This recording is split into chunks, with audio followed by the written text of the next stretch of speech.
How about now?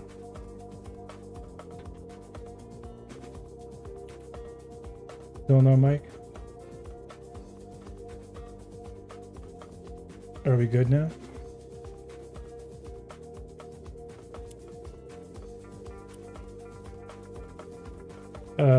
What's the volume like? So I switched my microphone over to the desktop version and actually just put it here on the desktop.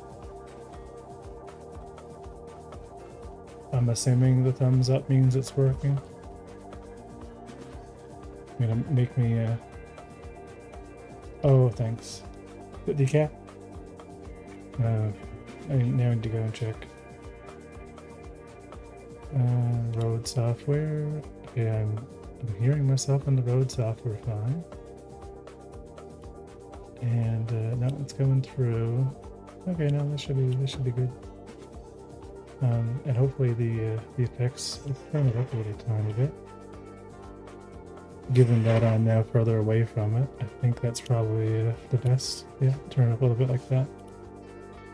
Mic sound levels might be a bit low, just the audio levels on my computer, so I don't have a baseline. I got you. I just turned it up a bit now.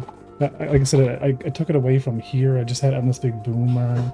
I'm trying to just simplify the setup, so that's kind of easier to work with. And you guys totally missed everything that I was just talking about. But I'm kind of like trying to do final gray box now for the whole clinic. Yeah, I want to kind of do a floor in here, like a custom floor. Add a drain. I think a drain will look cool. We'll kind of bake it out. You know, like I changed the design of the bacta tank, or healing tank, wink wink, with our healing gel liquid. It's you know, totally wink wink, not the, you know, it's not a bacta tank at all.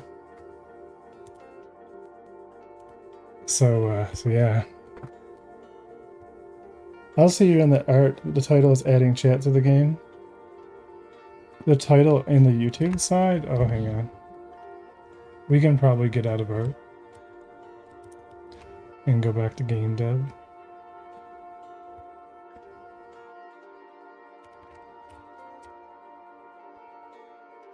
Actually, yeah, I'll just do that here.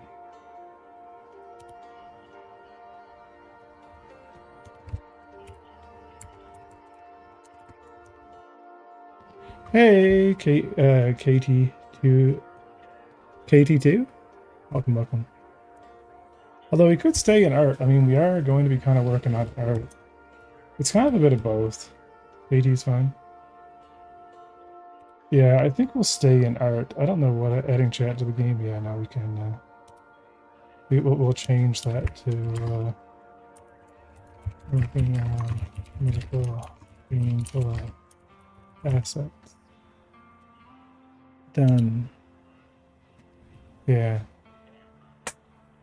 And we'll stay in art. Although I do have a bunch of coding that we need to do. A friend told me to come and check out what you're doing. Hell yeah, that's awesome. If you're new, my name is Revere. I'm working on a space game. It's called Unforgiven Space. Unforgiven Space is a space epic. Fennec, hell yeah. Fennec's a long-time supporter. Leave some emotes for the rest of us.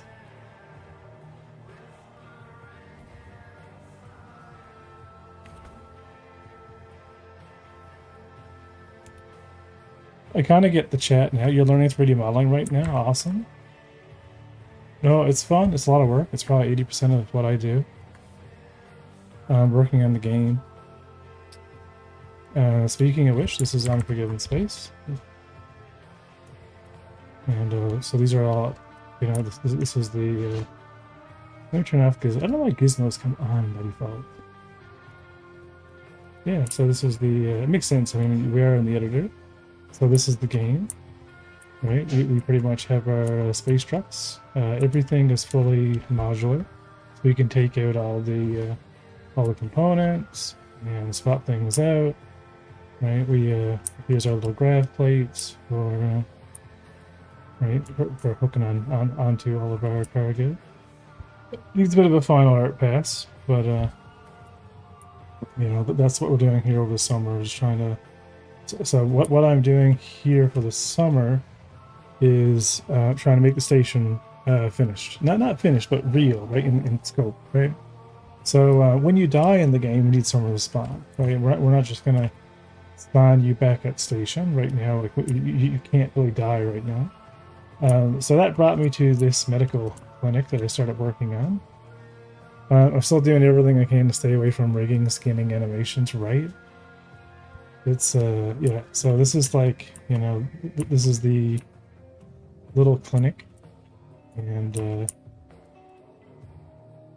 yeah, I'm just gonna. Oh yeah, let me just open up the lighting. Like totally destroys FPS. But yeah, so you know, this is kind of surgery area, and these are the rooms. So we want the players to kind of wake up in a back of tank, and then we want that back of tank to drain.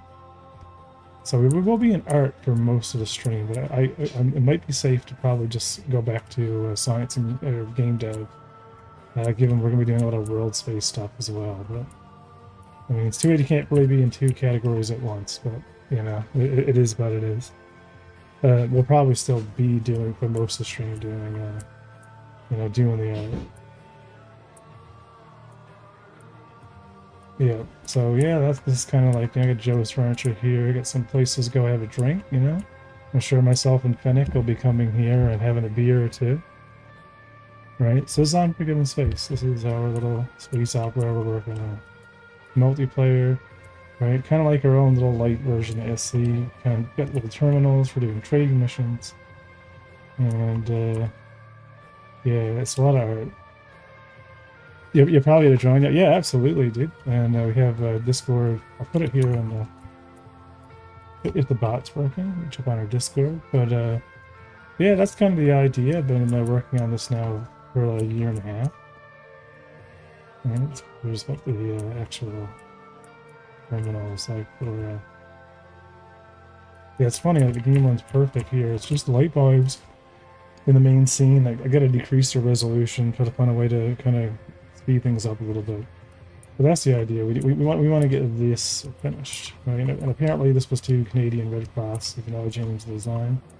I think this is going to become green, and you know, we'll kind of go from there. So that brings us to, you know, what, you know, the kind of like what I started working on. So this is the clinic here.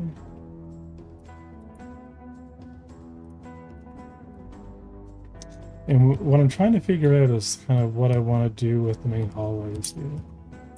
Right, like how do I want to approach, you know, the entrance? Like a lot of the metrics I've already kind of solved. I kind of like, I know how much space I need to function. What's that? Canadians are not welcome in space.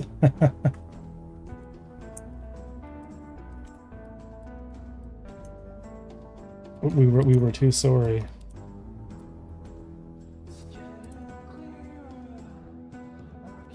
Steal those wheels from the bed. What? Just their arms? That's messed up. Oh. Alright, let me, I am gonna go put ourselves in science and game dev, I guess. Game development. But we are gonna be doing Blender most of the night. I guess I could leave the Blender tag, actually. Oh no, we already had the Blender tag. Okay, yeah, we're fine.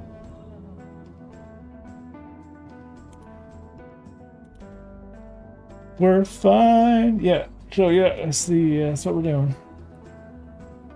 So I started kind of like, you know, originally I was going to go very basic with it, and was just going to have kind of like flat here. Let me just do walk around mode. Just do kind of like flat hallways coming in. Let me turn on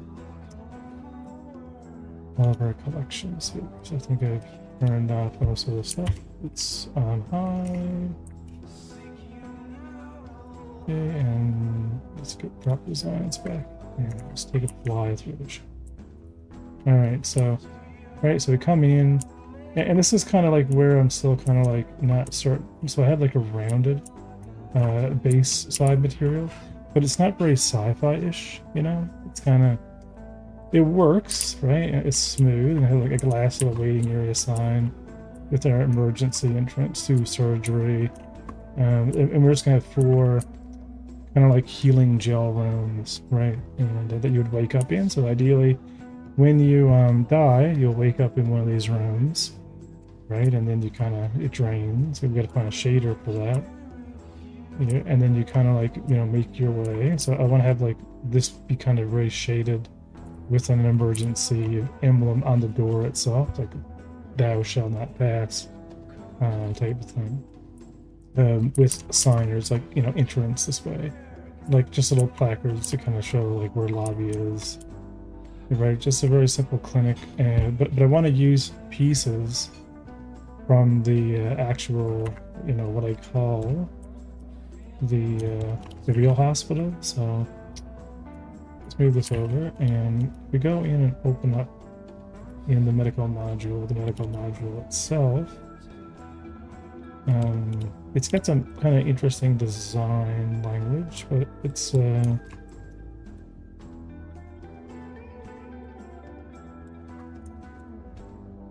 of more Star Trek-y on the corners. And it's, the idea, it's more of a bigger platform.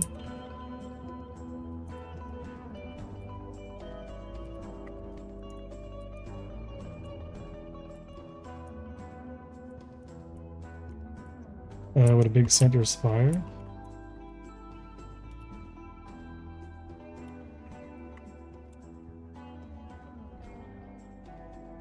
Do you mind if I ask some questions of Godot? Oh hell no! Go right ahead. Go right ahead. Ask many questions of Godot. Yeah. So these are the the surgery rooms. Now, what I was doing before, I was kind of coming up, had bumpers coming in, but this was designed for a 4-meter high room. I was looking to make a VR demo in Unity, but Fennec told me how you were working in Godot. Can you talk about why Godot was chosen over Unity? Free, open source. I can just edit it if I need to. It's great for VR as well. VR support is literally a checkbox away. There's a VR tools. You can still use C#. And in my case, because I'm making a space game, I wanted to have full 64-bit world coordinates. I want to be able to fly around and go wherever I want. I don't want to be limited to to 32-bit, and Unity is still 32-bit when it comes to its world coordinates, and even physics itself is 32-bit, and a lot of things just kind of I wasn't too happy with. So I see Godot in some ways as an upgrade. I also see Godot in some ways as a slightly limiting artistically, as far as like it doesn't really have ray tracing right now out of the gate. It doesn't have a lot of some of the bells and whistles of maybe even like Unreal. But where I stand as an artist right now, and my capabilities in growing the game and getting the game done, I'm not going to be like really going down that route of ray tracing. I'm just barely touching the surface of PBR materials, so there's not like a huge. I'm not going to benefit from the full HDR HDRP pipeline, right? But Godot's support still has a lot of this, right? Like there's still it's full Vulkan, so like performance is fine, and I wish it had mesh streaming and a few other features, but it's open source. People are working on it every day, and there's just features continuously being added to it continuously, and there's a lot more capital being injected into it. But I made a quick VR project, and it was very easy to get a full body rig working right from the get-go. Like more surprising than I thought. Like I didn't even realize Godot had VR support. I was, it was just kind of bewildering to me. So I thought that was pretty good.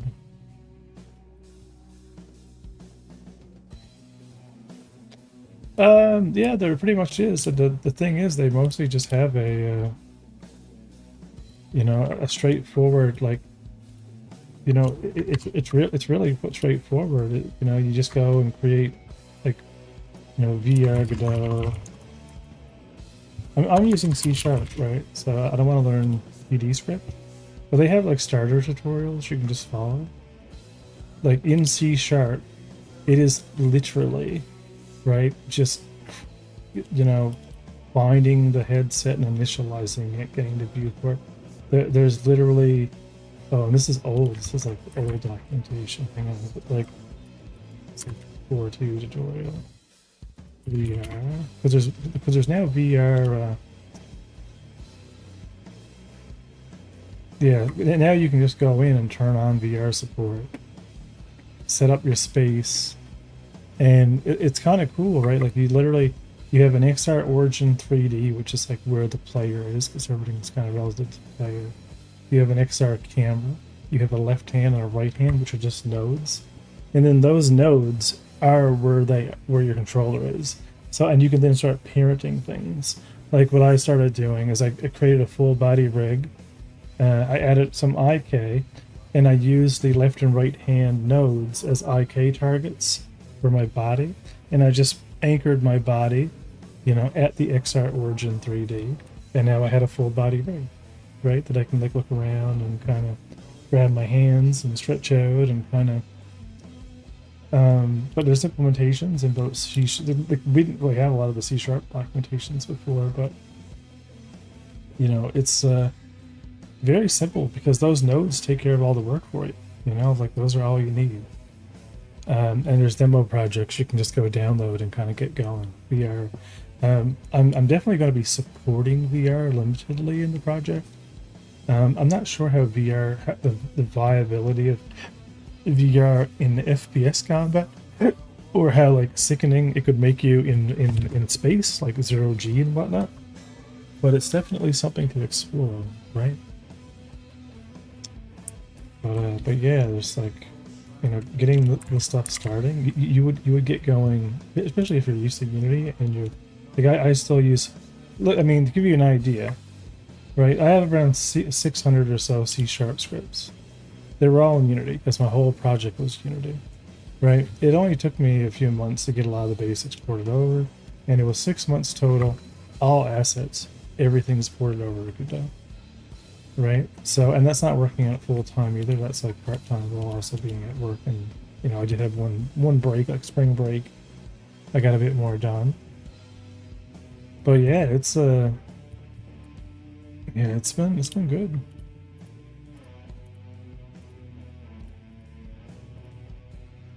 Right, but like these are very, you know, these were just designed to be gray box. They kind of be slapped together.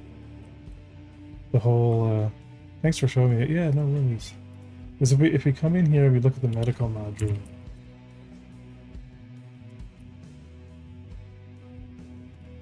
Alright, so here's our bed.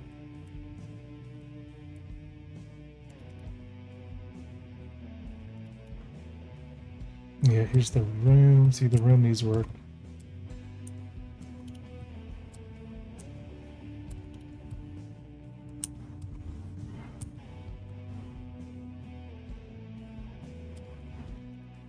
Right, and these all came over from Unity.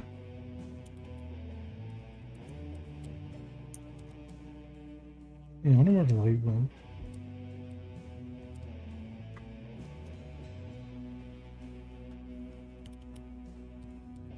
And there's the clinic we're working on now. And what'll ultimately be the clinic room.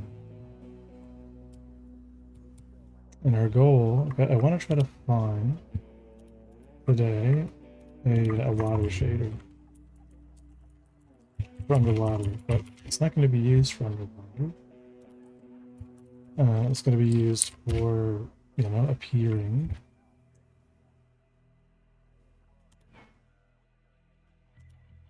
All right, I'm going to show you how to create an.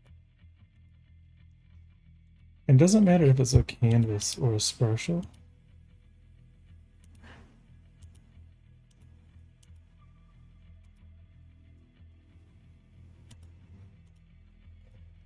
Yeah, because we could do something like this,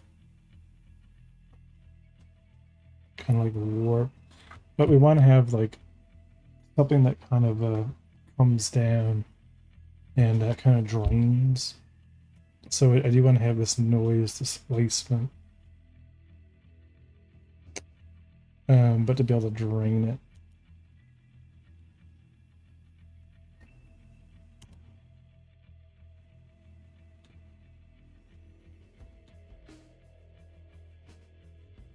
Yeah, something that looks underwater shader.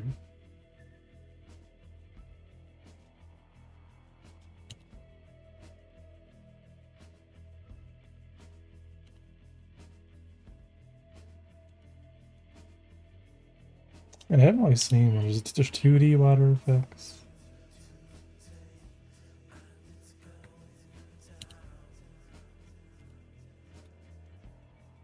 Yeah, and there's the sign frequency. Yeah, we're just offsetting UVs.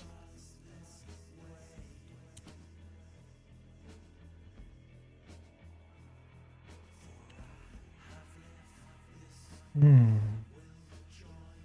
Something like this would be kind of cool.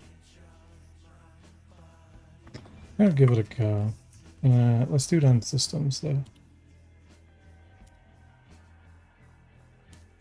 See if we can knock that out real quick tonight. There's so much stuff that I need to get working. I have so much done this week, but I need to finish it. I spent a lot of time this week getting controller support nailed and getting controller support done well. And I like what I've done.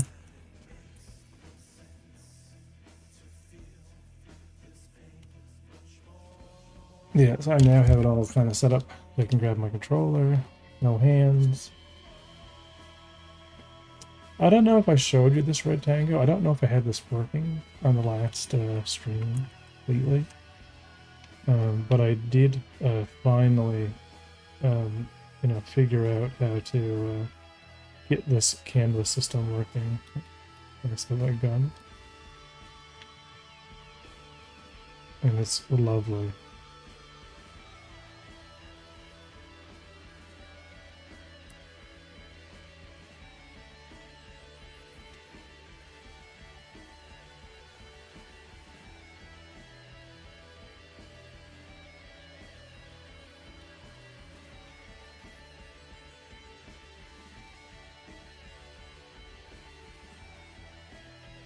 So now there's no more.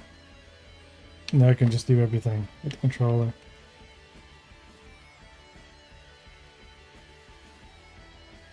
So I need to get the ship working, but now that I have this kind of working like perfect, like the virtual mouse cursor is working, I'm going to turn off that UI indicator that I've created. Like where the raycast hits, I just have a little sphere to show the normal of things I'm interacting with in the world. It's part of the player raycast. But the actual like virtual cursor is fully dynamic. And what's cool is I can actually create a bunch of those. I can make them unique for each of the type of UI that I'm making if I want to. And they'll ultimately be pretty cool.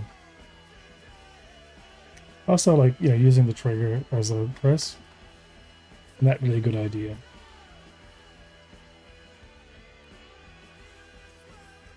Because it's an analog. But...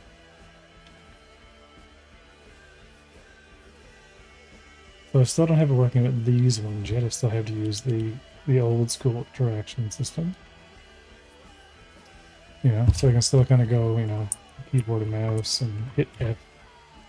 Purchase these parts, put it all together. But I'm hoping we will have to do that soon.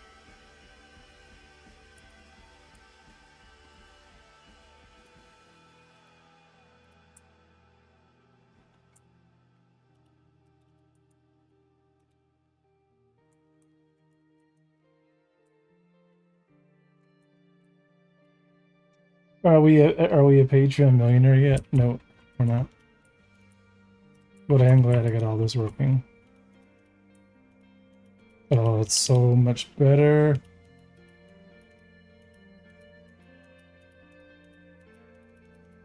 Like just being able to just look at stuff and interact with it. No more like holding F and having to use virtual cursors.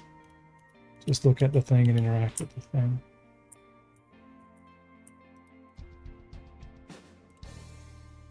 No, we haven't had, a ton of growth yet on the Patreon. And I think that's because I still don't have the demo fully playable. We still can't hop in and play the game in a more concise.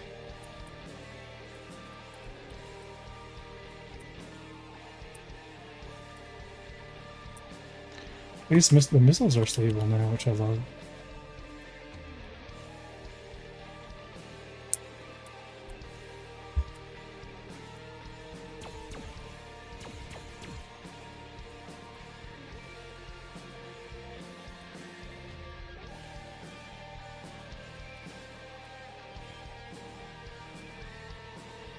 See the missiles coming around? They're kind of hard to see, but watch. Boom. So they just hit and exploded.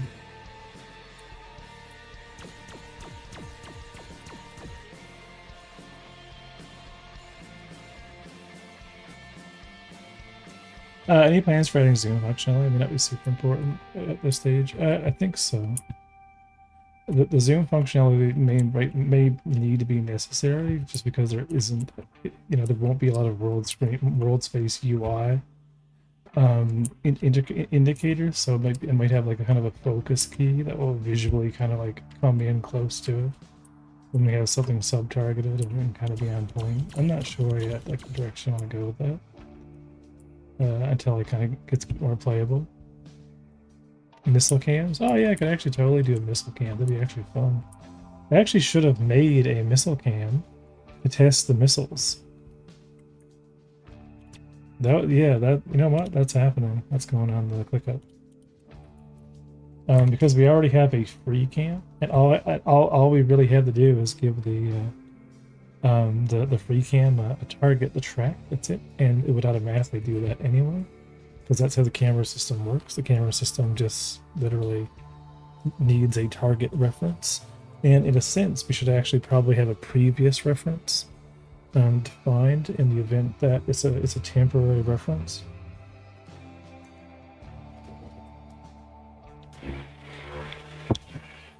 So I actually think missile cam is a good idea.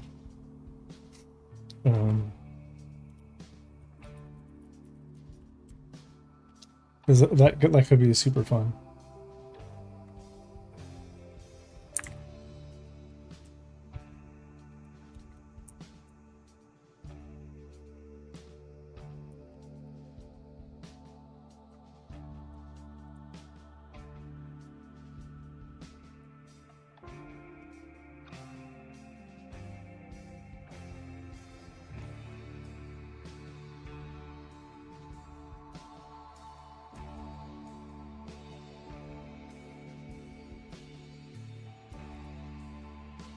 Yeah, because it would literally just like follow behind the missile.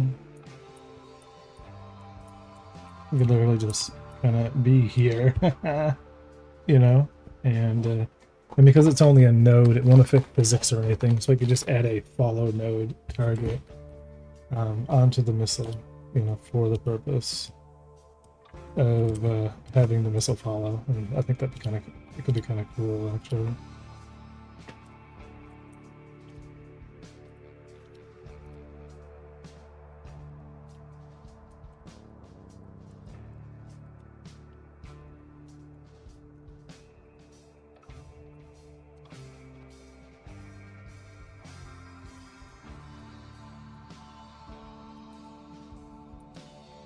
And let me just add a camera real quick. Just to see. A little bit higher.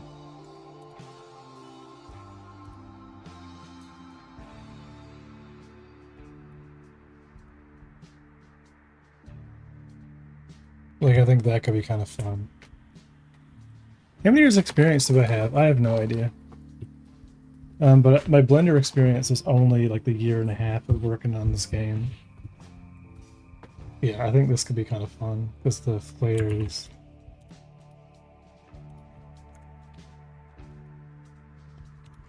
and I'll define it here through the missile system. We're just gonna do it. We're just gonna do it. It'd be kind of cool. Yep, I actually kind of like that. We'll just explore that, and we'll just do a public camera target, and we'll just set it up.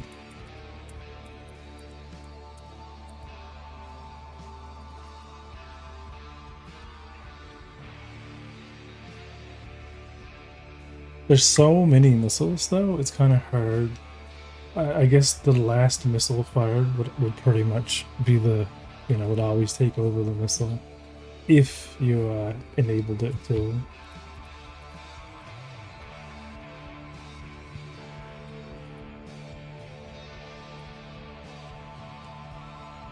And I think this could be kind of cool.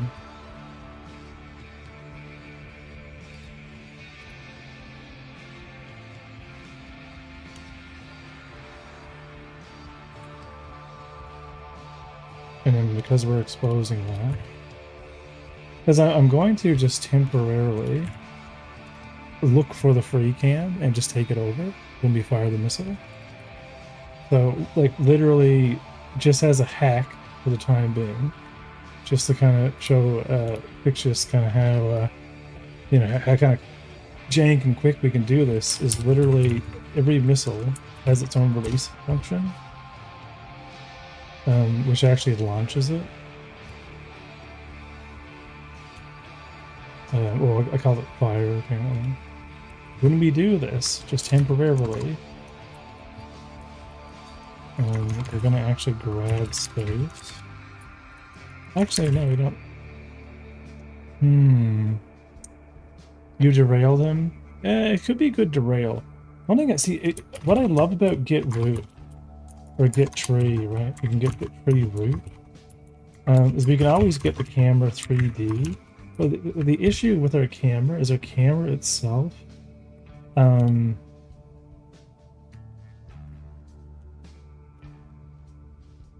Oh, wait a second. Wait a second. Our camera is using a camera script, but it is the camera. It's just my own custom implementation. So we can actually technically, yeah, wow, I just totally realized I could do that. We could actually just check.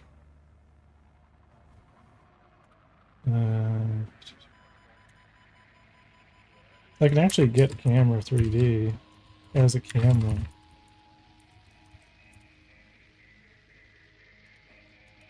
Just 1 second. So let's say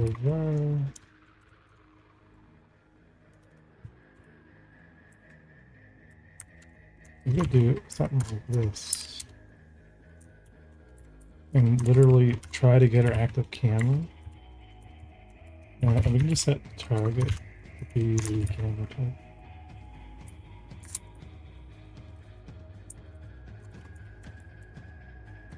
And this is going to happen every time we fire it, but and it's not going to obviously release that target, because we would need to.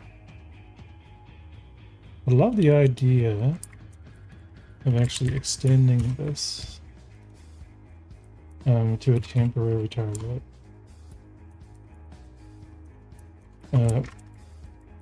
So we still have an original target. Is it just going to be to temporarily track something? Shame on you. It's fine. Whether this stays in or not. So we can do a set temporary target.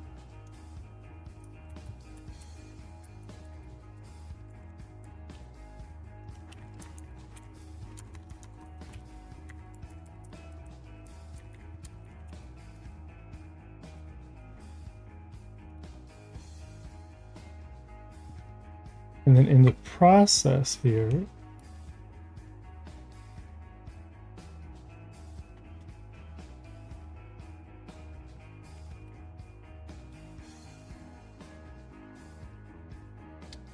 Yeah, so I do have an ability to track a position, but also a reference. Have you had any official training? No, I just had to finish my game. So I had no other choice. You gotta understand, like I had no experience, man. Like, I'm gonna go back through some private conversations with someone here. Check this out.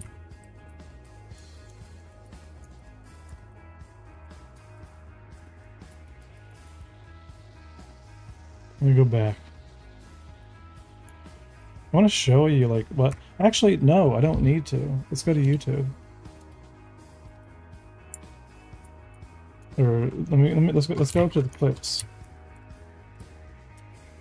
Let's go, like let me show you where we were in my features. Let's look at the highlights. Look at this. This was my ship back then. Like I just started, you know what I mean? I had no experience at all. I took a game, I took assets from a Unity project. My ship didn't have any details at all. These were placeholder asteroids, and like look how bad this thing looked. I had a ladder going into the ship because I didn't really know what I was going to do with the folding things, right? Like, so it was just like shitty old ladder, and inside it was just some seats that I modeled, from some references to the specific Kenworth seats, right? So this was like the art of my game. But you know what? I could buy boxes and I could move from point A to point B, back then, and I could go down to the surface and land, and that's all that kind of mattered back then, right? The idea was you just hook on the cargo and you pull it from point A to point B, and graphically things didn't look that great back then. Things were basic. The ship was very basic. A lot of stuff was just placeholder. I never actually kind of really started working on the details. Till much later in the year.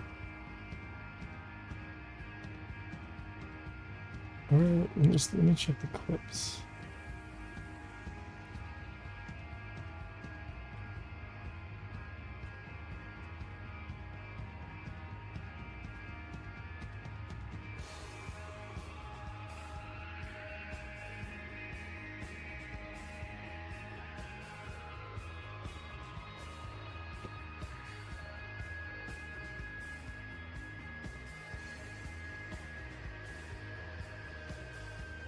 Yeah, see why they're like sorted by popularity and not date.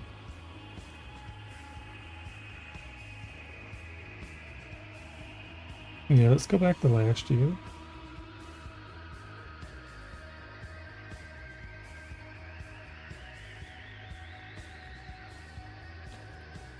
Yeah, I guess this was like, this was the ships kind of back then, moving around, doing their thing.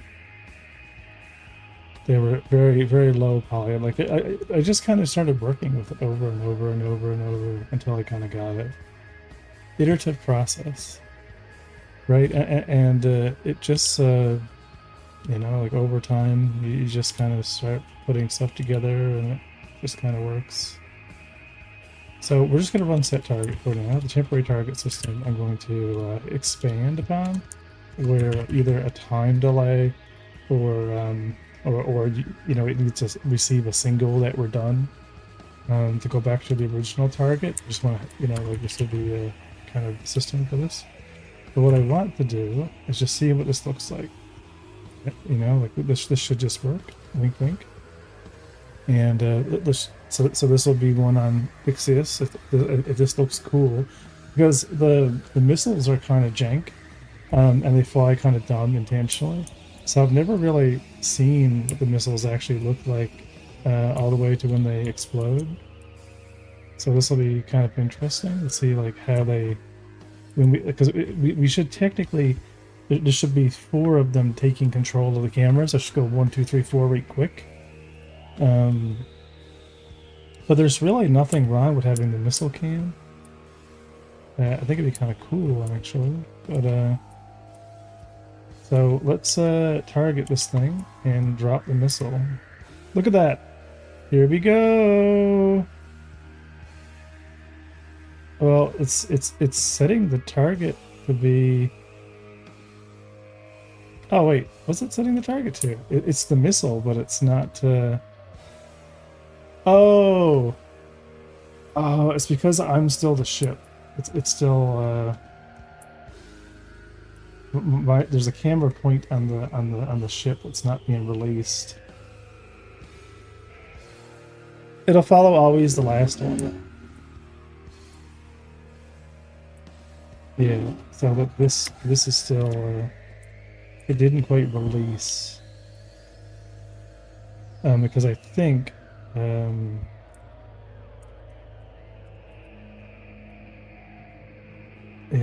we did, yeah. And set target. Camera target.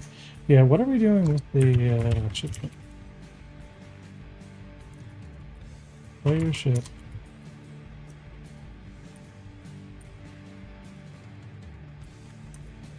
Set pilot.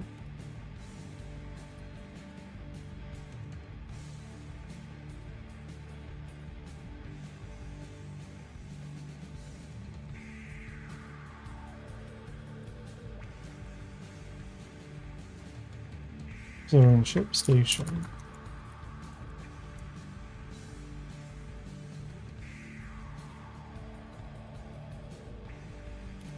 So we're grabbing our camera and we're setting the target to be the camera gimbal, if one exists. But we should have actually, yeah, like that should have overridden that.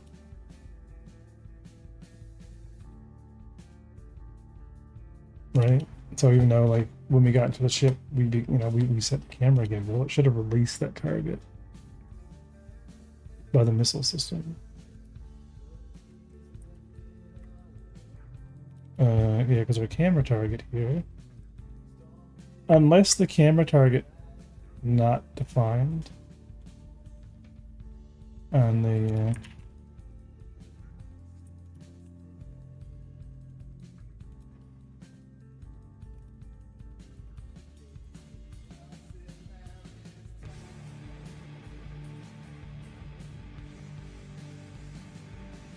yeah, because free cam is on active. If we just hit our camera key, we'll go to free cam. Targets, no, we're not doing anything if not active. Target point is null, and their global position is the target point, that global position. Otherwise, it's the target's global position.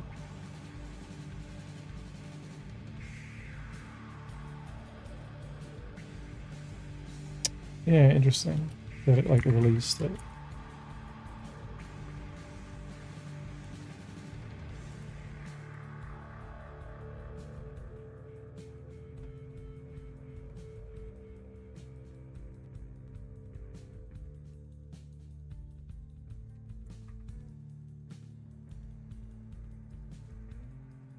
Yeah, because I feel that the default ship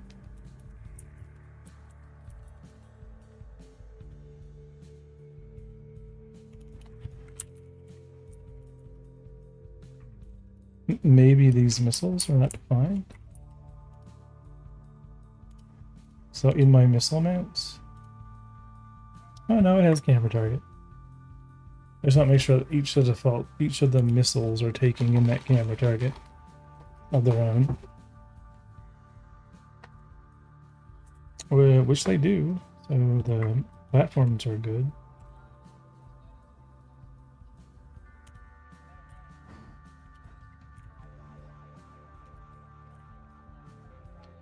But it does bring into question how, the priority of the camera system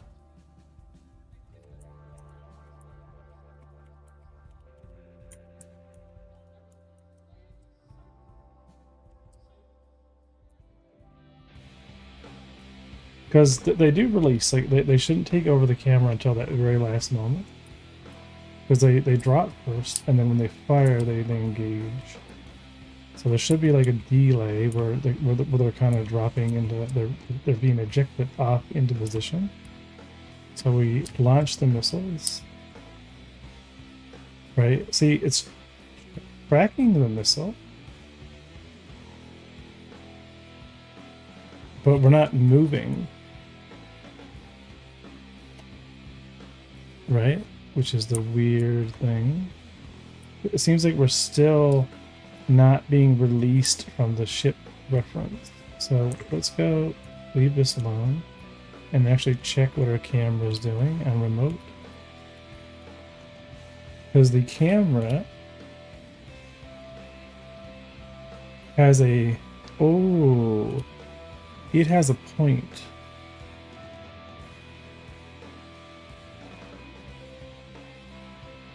Which is currently the repair.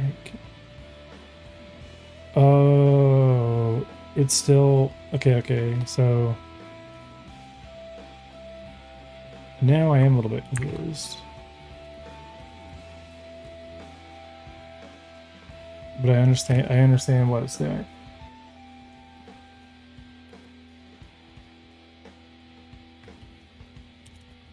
Yeah, so in reality, that's not what I needed to set the point.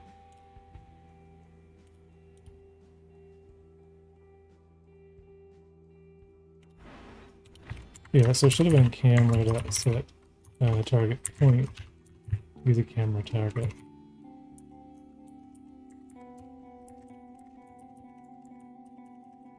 I'll set both, but that should do it.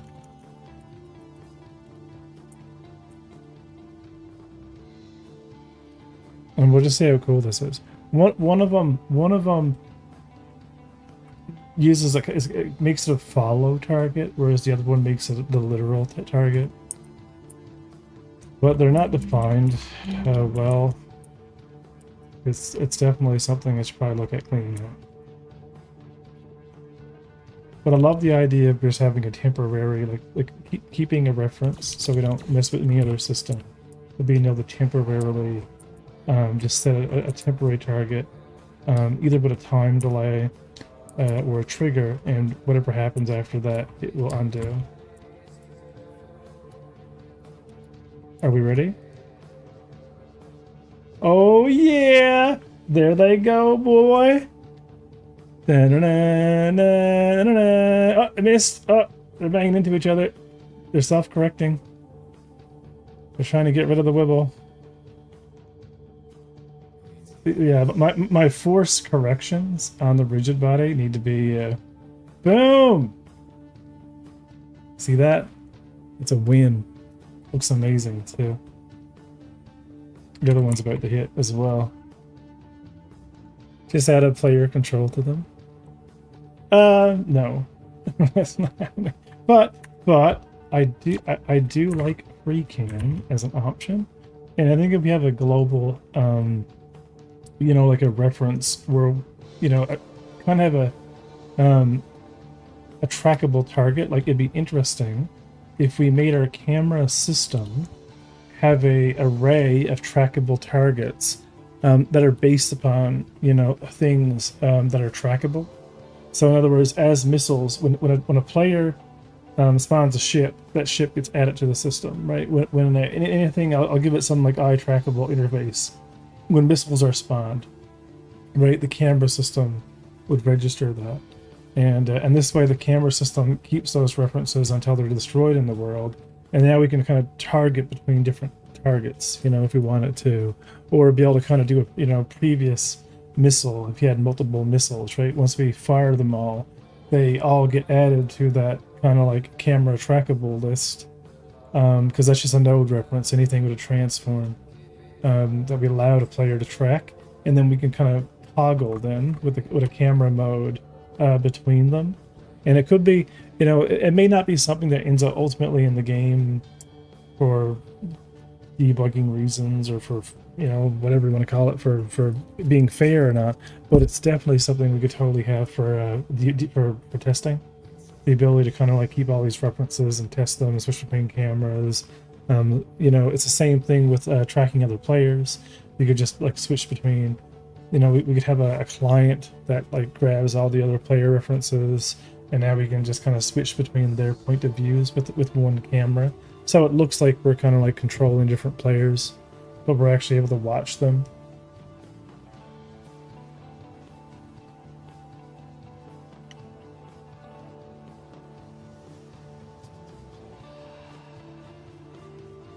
And you just solved my problem, which was happening even in here. Like when we when a ship station, right, sets, we're always having to define the space node, right? We're looking for specifically this camera 3D, and really, because the response of, you know, get free root get camera 3D, which we can cast to camera, I think it returns a nullable type, right? Like this should return back a camera, and I think this is nullable. I'm not sure. Returns the currently active 3D camera, right? It must return nullable. One would hope. Can't tell it from the bindings, but you know, if there's no camera, that might be bad, but that's why we can do it on an if. Anyway, so instead of like this null check be, you know, needing to be a thing here, we can just do if get tree root camera is camera.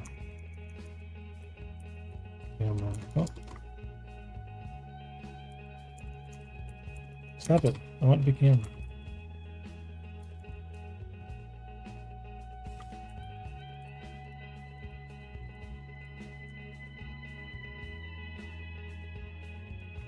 Oh. Alright. Then we don't need to worry about this null check, and we don't need to know what the reference is. And we should have a camera.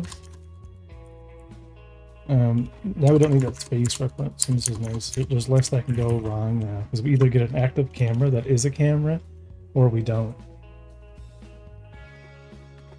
Because there'd only be one active camera in the world anyway. So wherever we're using like that get space slash that can be optimized.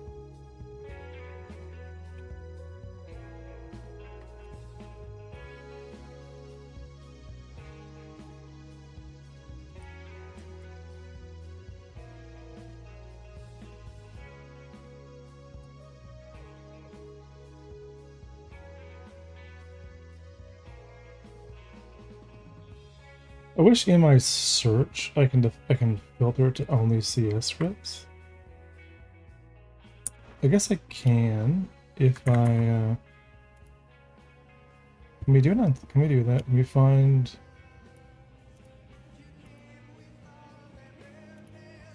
can I just do it from here? We do find in files, but only in no, it's still doing the whole project.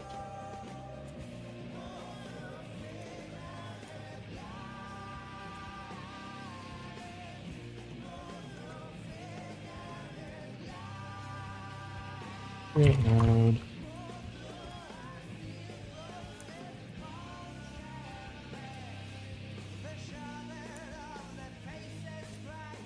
Yeah, there's way more than that. Yeah, I'll get another now.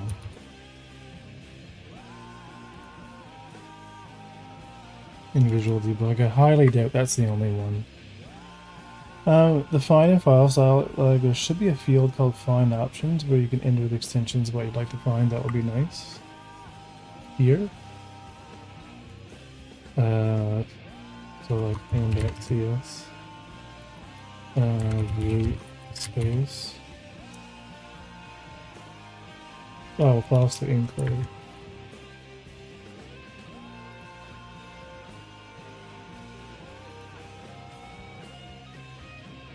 Like this, same thing right here, right? Instead we could do if on get tray root and that's radio. And cast it to a camera. And then we know we have that camera.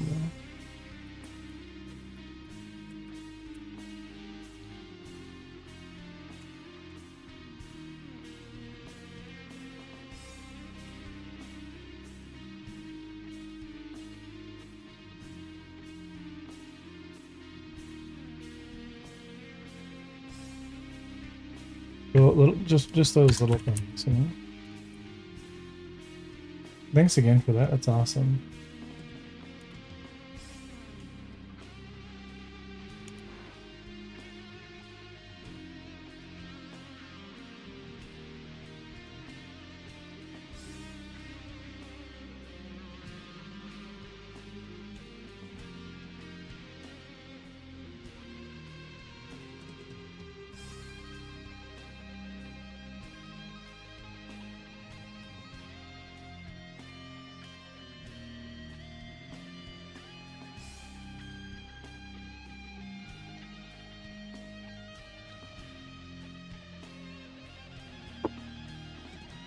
I'm gonna actually just test that real quick.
The whole point of having a target position is to track its only its position. Oh, yeah, that makes sense.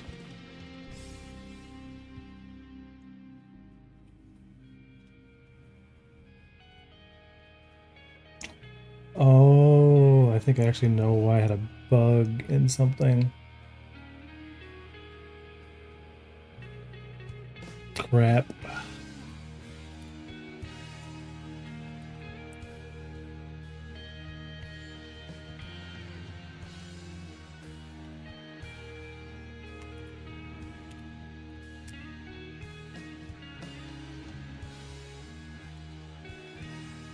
Anyway, let me just clean this up a bit.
Yeah, so if we have a temporary target, we're going to just use our temporary target. We're going to return. We're not going to worry about this. This needs to be refactored because it's all absolutely bad code, and we're not going to worry about it.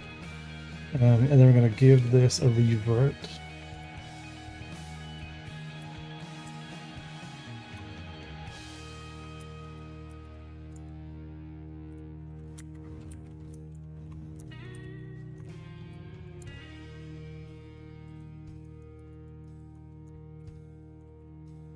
which will appear that reference.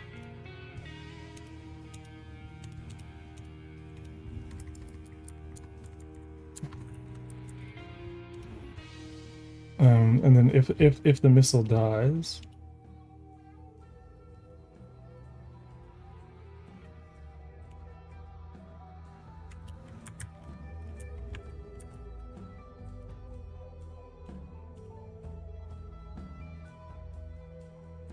so before we do anything, we could do the explosion though.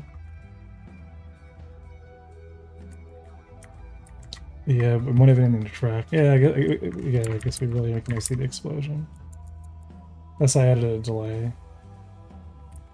But anyway, before we Q3 it, let's go and grab our camera again and run a revert before we get rid of it. Just to kind of finish this. Just so Fixius gets what he wants, which was an optional free cam. I'm not going to turn on. I'm not going to make it optional on the missile. I will on the system, but it's nice just to see kind of it works, especially when the missiles are kind of moving around. I think that's kind of cool. It's a cool idea. It's simple to implement, and it actually like kind of builds up more, not like complexity, but like there's definitely other systems that need very similar functionality. So it's kind of a win-win, really. Especially given that that's the whole point. Like Sunday's Patreon build. So tomorrow's Patreon build is just going to be like the missile system. I have no idea. I think it did originally, way back. They kind of remove things. So let's see if we have a missile. And we fire it, and it launches.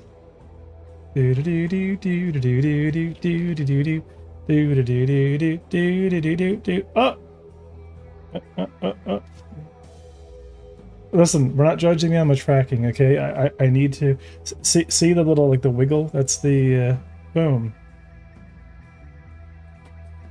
Now, it should have released.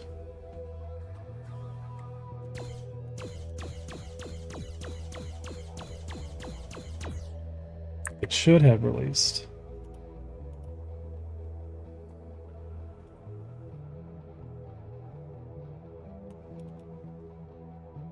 We are trying to access some disposed nodes from what the camera system. Yeah, from the camera.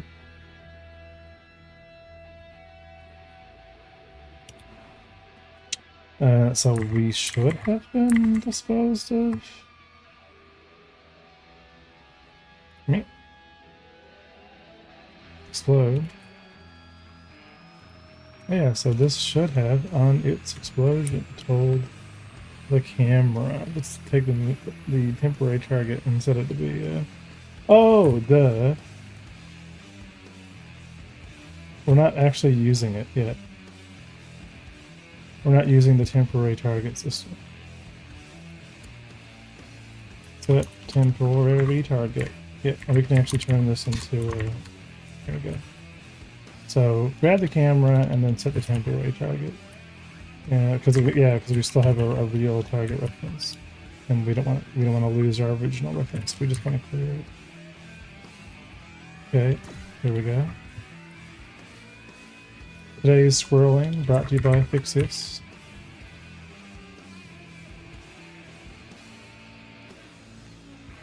The first one that hit would have cleared the target anyway, but that's the issue. Is there's the references were still not really cleared. They will now, because they should go through each setting their own solid speed target. So only the last one in the chain would have been the target anyway, and at some point that one would have died.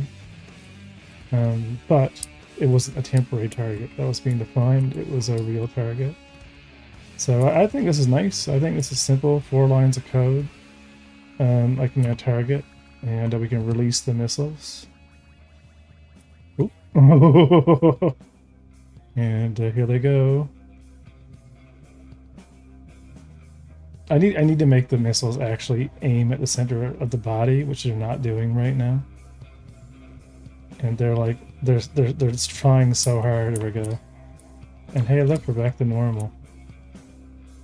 So yeah, so missile camera, totally unintended. Still needs settings to define it. Isn't really gonna crash. These are errors from before. I'm gonna call it done. We just went. We just swirled. Went completely into the backlog, and nobody asked for it. Right, systems, 3D. Right, all the way down. Where is it? Missile? Missile system, missile cam.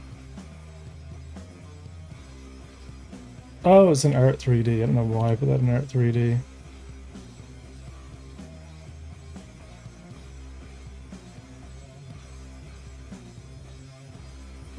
Move it to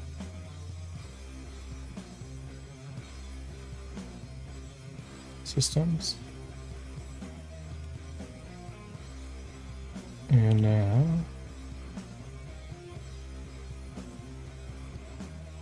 yeah, missile cam is done. Boom.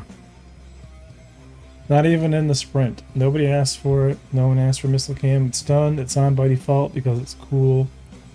And you know, I'll add to the backlog. Settings. Controls. Right, because maybe we want to set the temporary reference, but only be switchable between the temporary references, right? So once you have a temporary reference, you can toggle between them. So that might be the option, right? Like, you know, like have anything that wants to give you camera visibility, like set it. Then you make that call to switch between the set it as one of the cockpit screens. Yeah. Yep, we could totally do that too as a render texture. The only thing is, I had to be another camera then. But that's totally an option.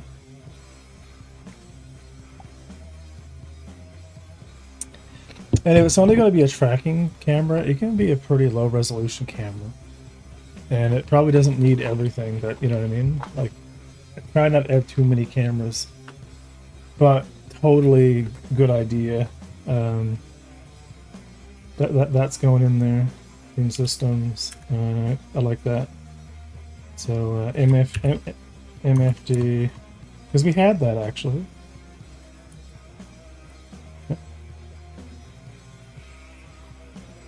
Camera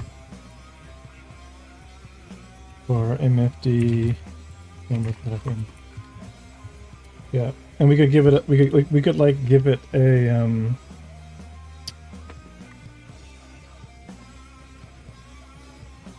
Where is it?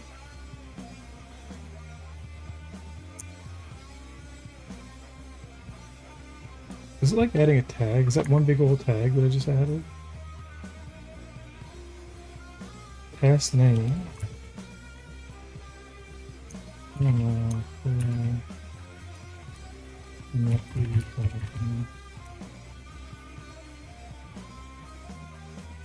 Weird. Yeah, because we had this for the reverse camera. So this was actually something that existed in Unity.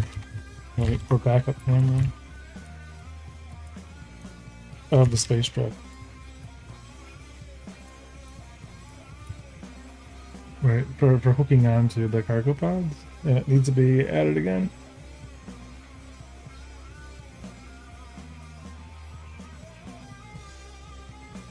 Cool.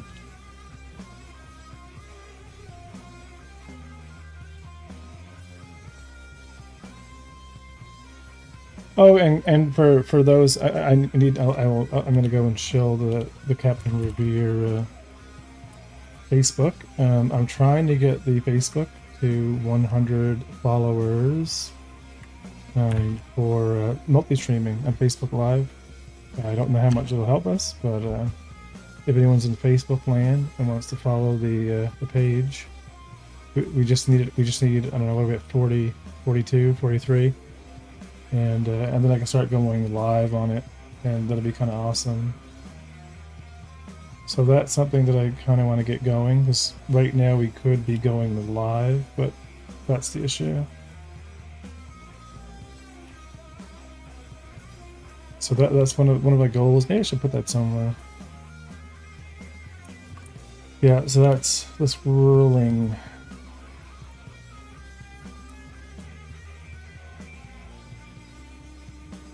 Yeah, let me.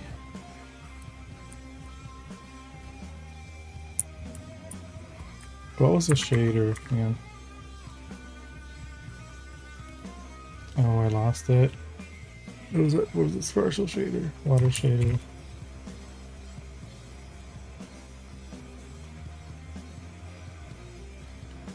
That was one that we were looking at. It was fine. It was 3D water effect.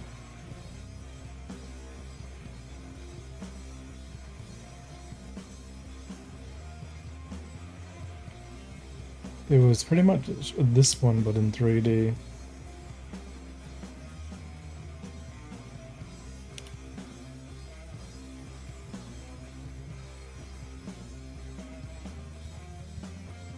I totally lost that. Now I copied it too. I was like,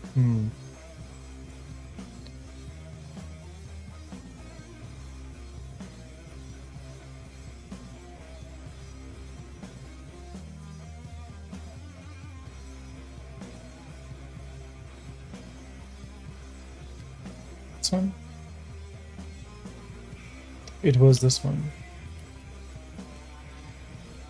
Oh yeah, let's get this done tonight as well.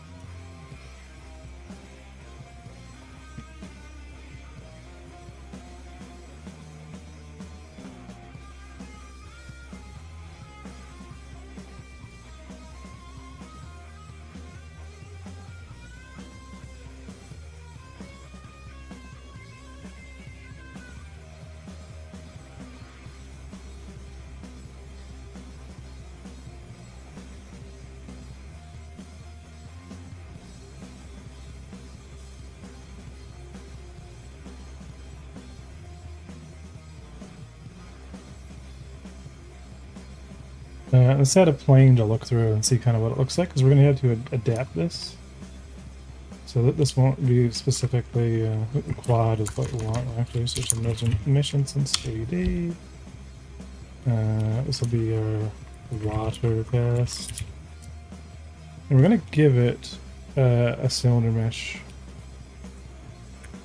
And I might adjust, I might adjust the mesh for this primitive, but you know, back the tank is a cylinder anyway.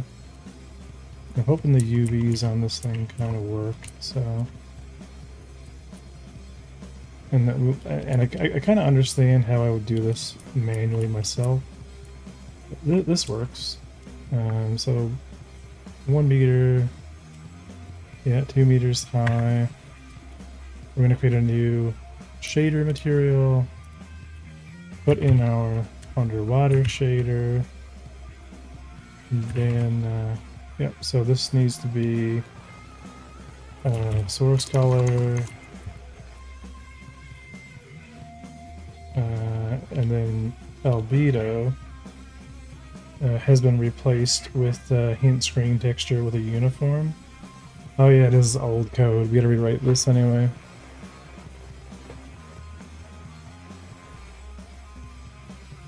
Yeah, so we actually need to add yeah, so let's do a uniform sample 2D. This will be our screen texture, and we'll do hint screen texture bitmap.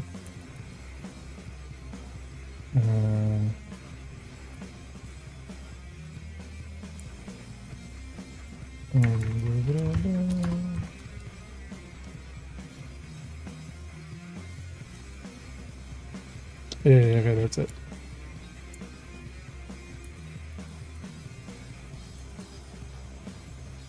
Alright, so that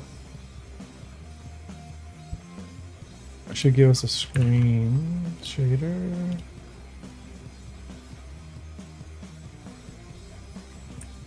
Yeah, inner tint.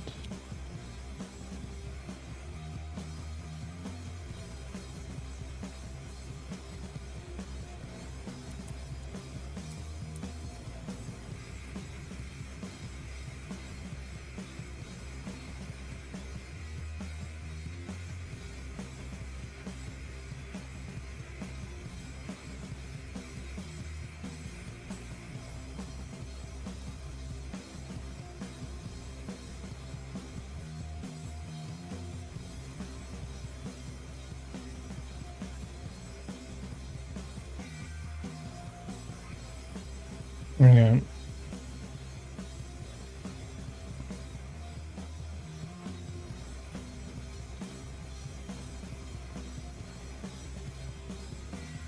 Let's move this thing.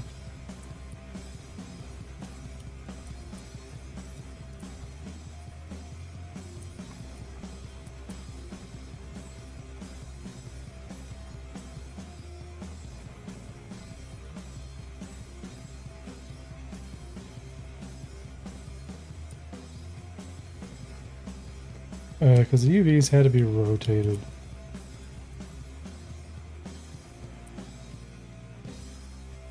And I want to be able to see through it.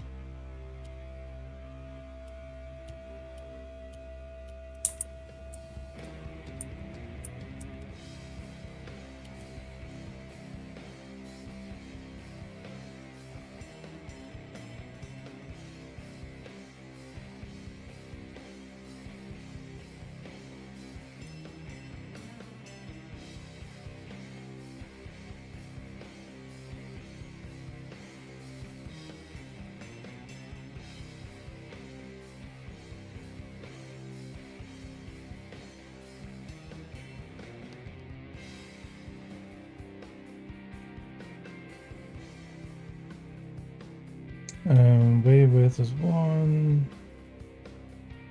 Screen UV offset. Time times UVX by Y by screen UV tinting RGB. Yeah, because alpha.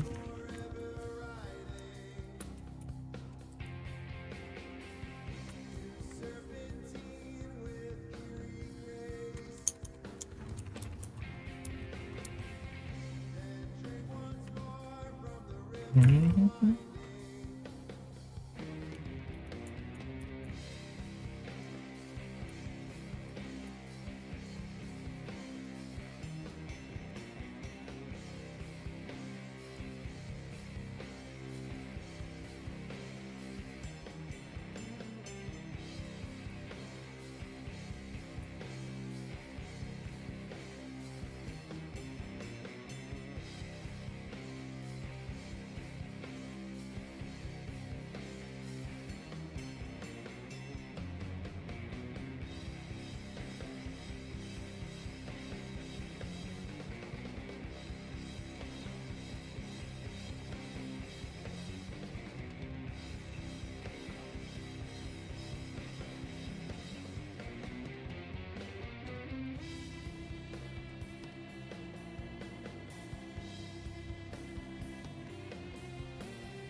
Wave loop, the vertical frequency.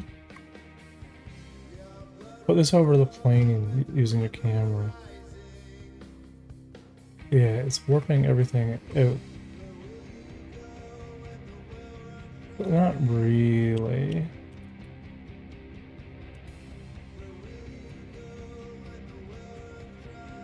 So kind of.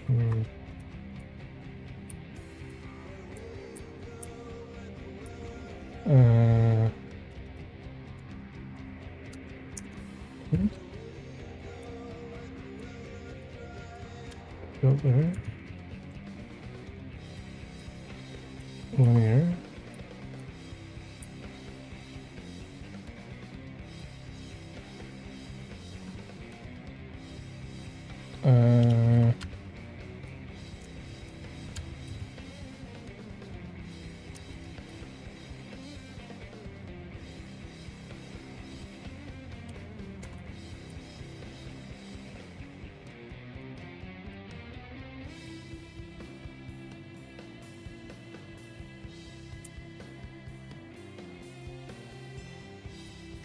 Yeah, I don't like the screen space reflections that we're getting here. Like the things that I'm looking at are warping correctly, but like not really.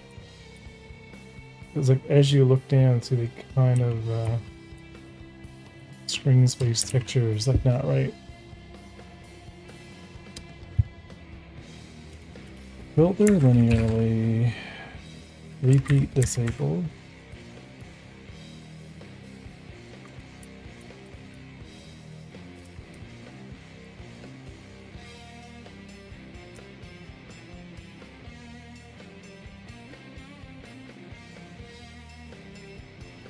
Yeah, and it's not like actually work what we see behind it.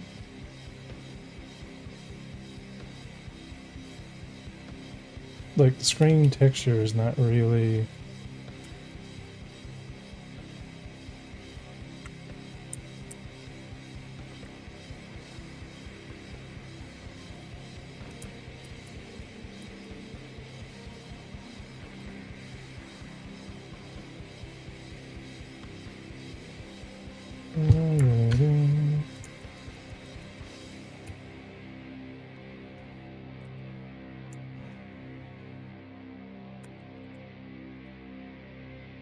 That was a repeat, isn't it?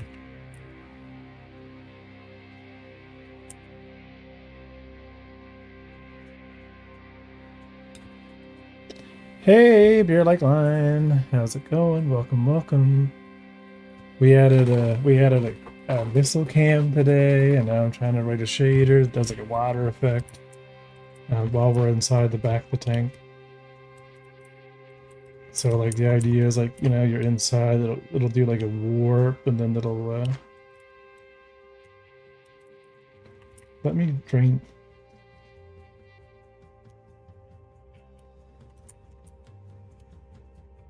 What is a snap? What about stop snap? Thanks. And then it'll kind of drain.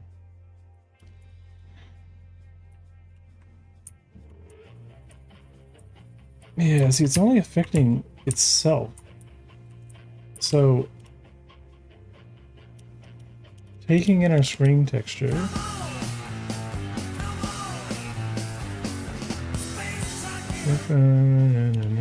Let's make it bigger.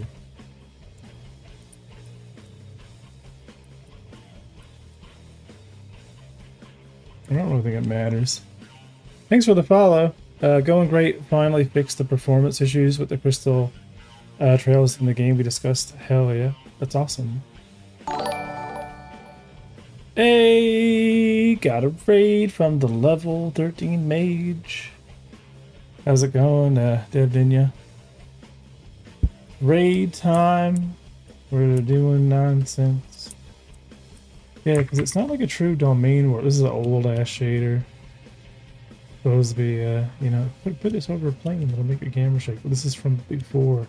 This is the before times.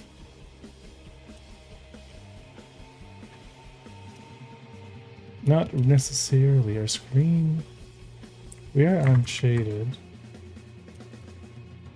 Render mode unshaded. Blend mix. We do a blend mix. Any. It's like warping. We need to be faster. No, it's still not warping what we see through it. Wait, maybe that's, hang on, we're in camera. Let's just hit play. Newt, I should also do easy things like learn how to program shaders or something. You can never go wrong learning how to program shaders. Yeah. Like, it's not warping. It's not really being... What is the point of having our screen texture? It seems easier than doing Elasticsearch. Probably. I've never touched Elasticsearch. What were you working on your stream? 10 hours, 11 hours, and I lost the battle. Oof. How's it going? Is it Rennick WF? Rennie?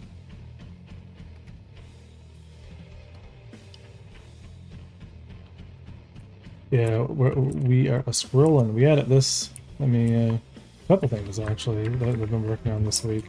I have a new 3D UI system that I can use with my controller. So now if we have the controller, right, it just automatically creates cursor and I can click it and I can now use all my, you know, without having to do anything. Hey, TBD gamer. So this has been cool. I'm really loving the idea of being able to play the entire game with controller, and we're getting there. It's happening. I don't have all the UI screens rewritten to use this new thing. So, but it's nice having blend shapes actually look good, and being able to interact with the, you know, our little menu here with the controller, and even like zoom in and change things, and you know, so that's kind of cool. Yeah, this is like yeah, I don't know. Like the fact that I'm seeing the reflections here suggests that I am getting data from the you know, like from the screen space texture, but it's not doing what I want it to do.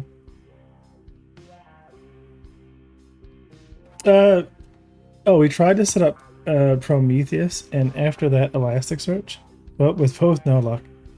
K88's logging base set up from a game server, but all the docs are leading to dead ends. But hey, getting back out of the old dust and keep going. Oh, cool, Kubernetes. I've been playing around with Agnes. Have you played with Agnes? Have you seen Agnes? You know what Agnes is?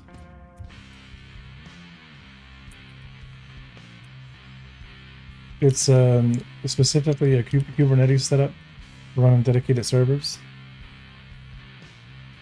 And what I like about it is it has really good C# support, or it has a C# API for like automating the deployment.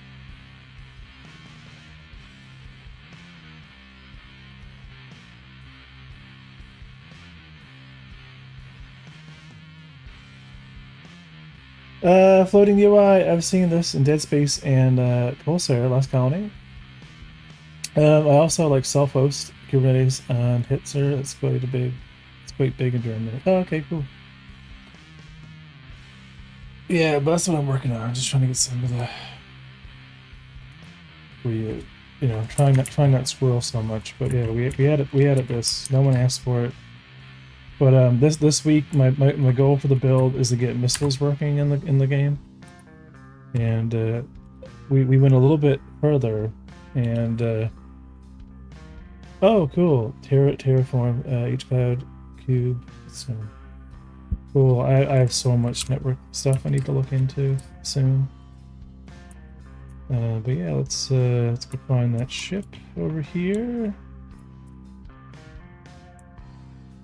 Wait, am I on the wrong side? Where'd you go? Where'd you go? Oh yeah, no, totally on the wrong side. Okay, thanks. But yeah, check this out. Boop. Missile cam. They're auto-correcting, and oh, they missed. And they hit each other. They're very dumb missiles, okay? But they will hit their target eventually. There we go.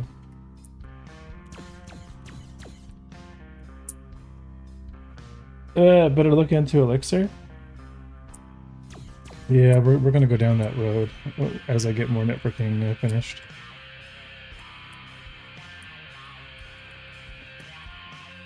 Oh, hook on to me. Hook on to me.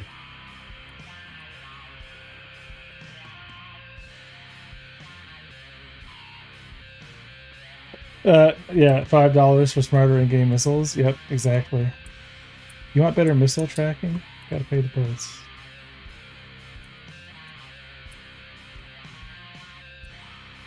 Yeah, yeah, like, I don't know if that...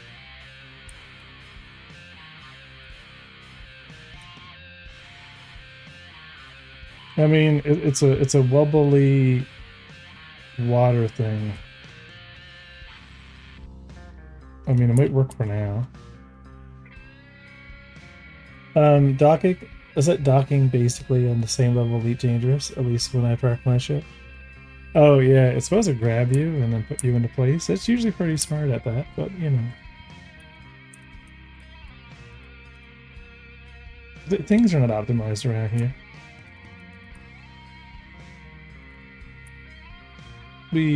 Tractor beam.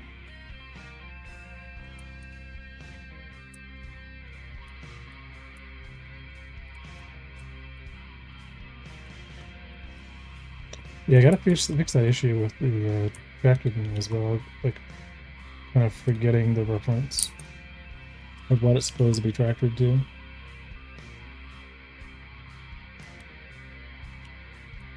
Right? Did the tractor beam just tractor itself out the window? I kind of threw it. But yeah, like this is the game, right? The game is a space trucking game. You can replace all the components, swap them back on, take off all the weapons, put on better weapons, swap out the missiles that I just totally, you know, fired out the window.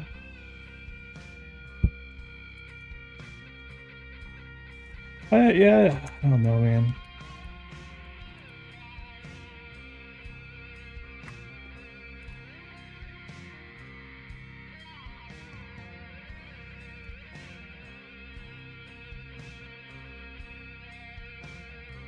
Right, this screen hint. So bringing in our screen texture as a hint screen texture. What are our uniform options? So if we have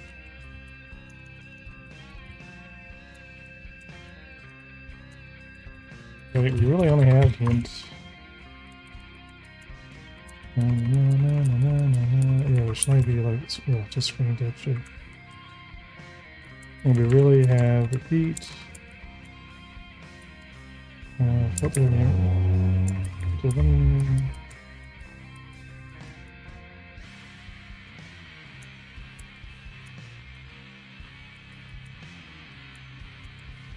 hint color. This reminds me of the real life ships in the game Starlink. You could dock with Nintendo to get in-game weapon changes. I haven't played that game, but that's kind of the idea. You have to pull it off yourself, put it on yourself.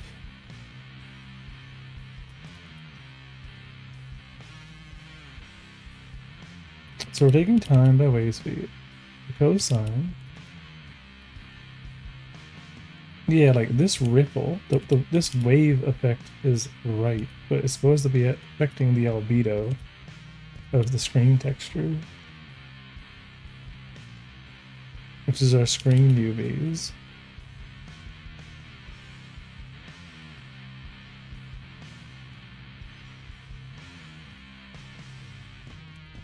Plus the offset.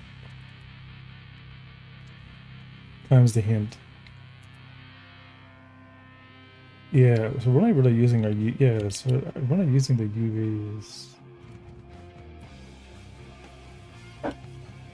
with the tint color.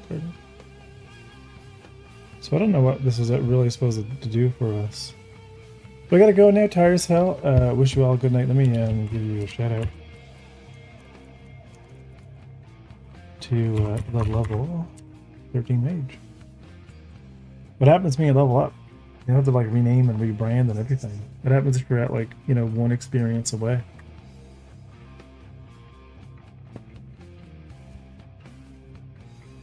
Yeah, this should really just be repeat disabled.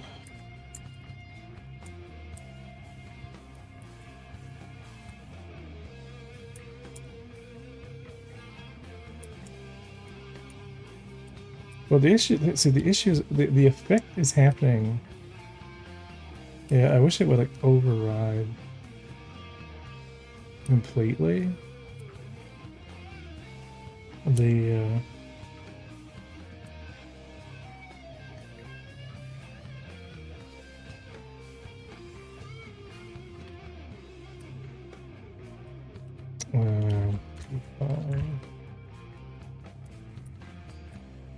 more of these waves. I mean, maybe less alpha.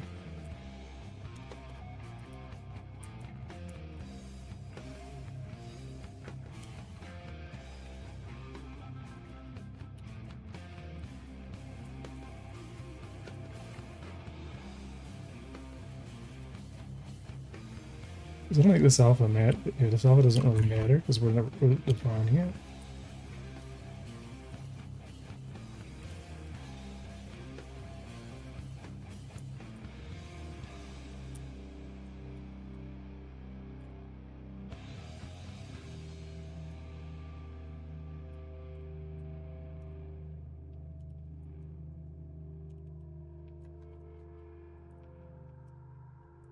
Yeah, baseline height 50 looks a lot better. This.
I'm just playing around with options now, just see what they do.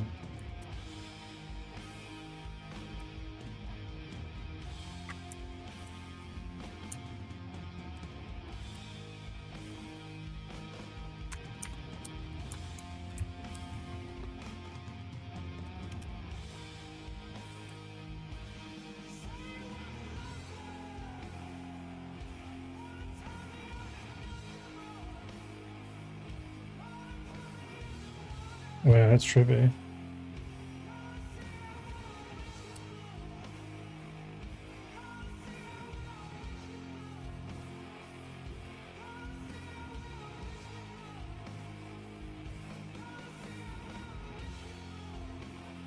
Oh, that is so trippy. It's on multiply and the blend.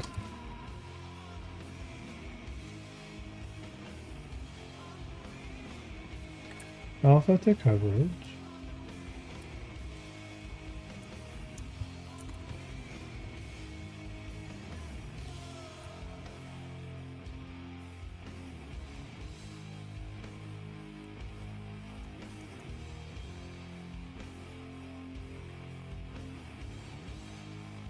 Yeah, mix is probably the best one.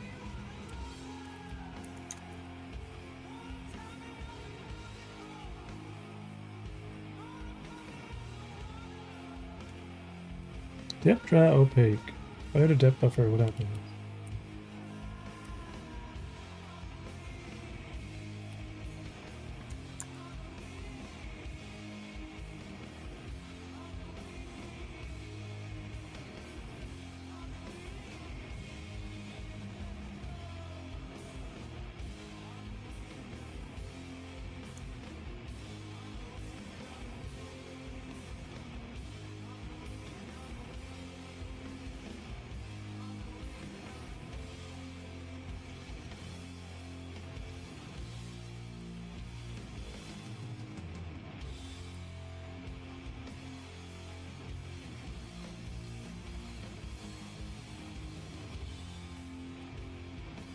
And I tried to do like a camera and do like a render texture and then feed that into a shader and apply the UV warp on the material and the render texture.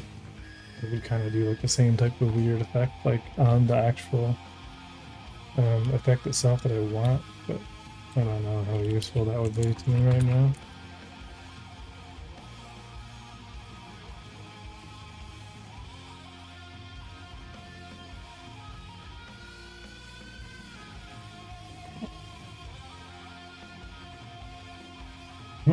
Wireframe. It's perfect.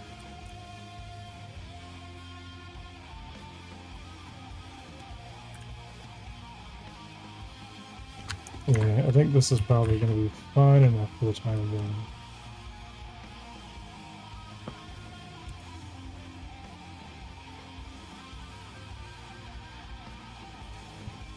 That one you can't see through it, right?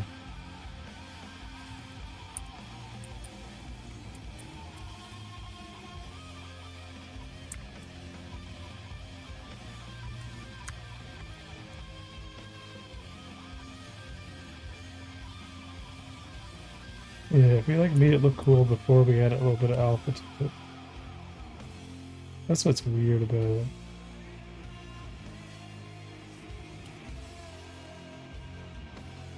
Mm.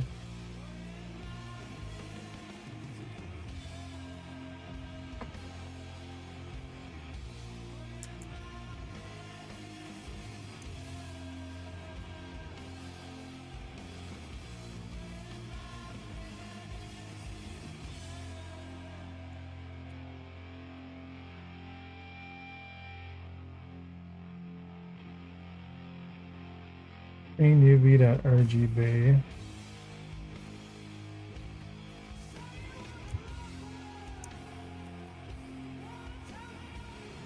I'm fine.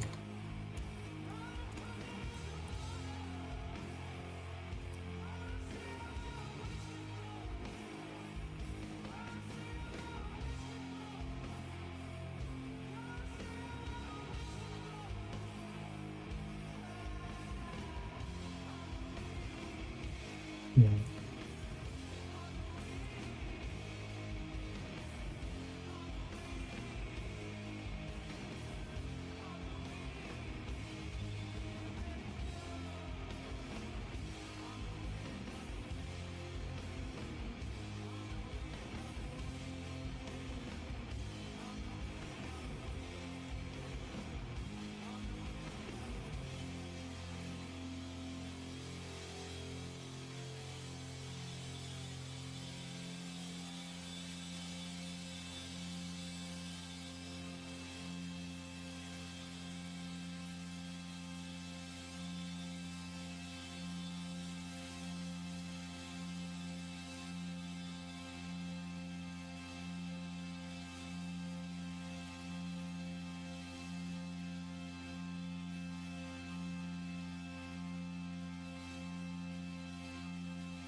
Ba-dum. Yep. This is going to have to do for now. Until we find an alternative. It's good enough.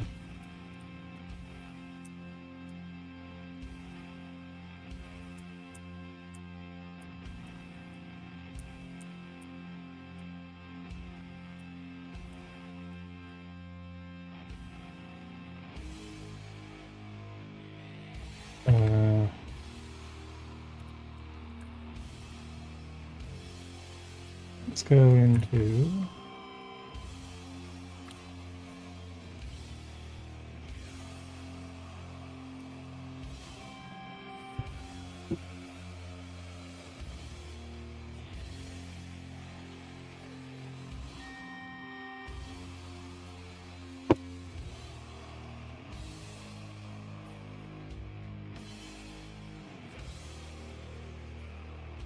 shaders, water shaders. We're gonna make the shader in here.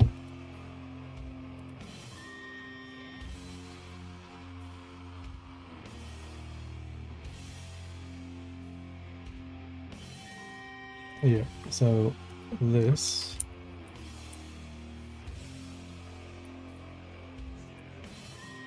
Oh, did I not export the new one? Okay, fine. Let's finish something real quick. Healing tank. Do we have one? We don't. Got a script for it.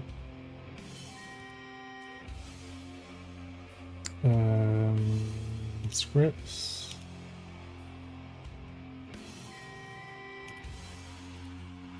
Medical. Healing tank.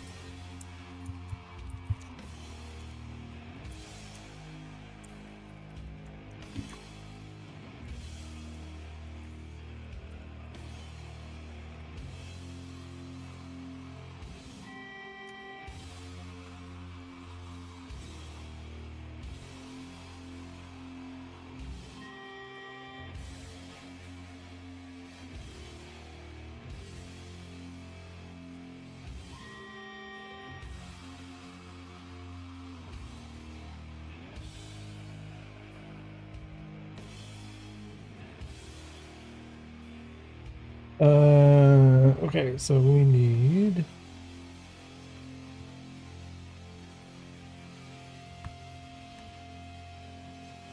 healing tank will be on itself. Rotated.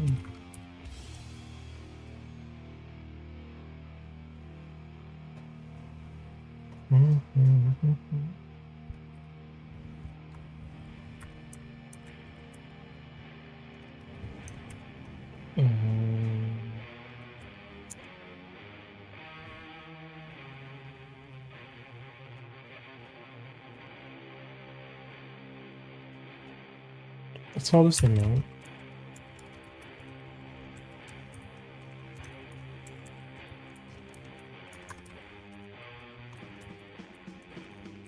Tank.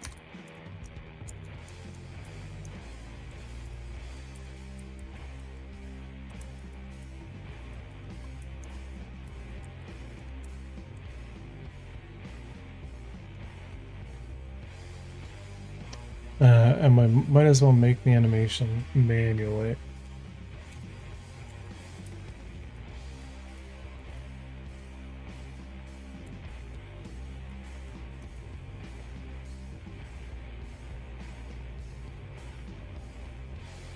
Yeah, I think I'm going to add the healing tank to the Unforgiven Systems project.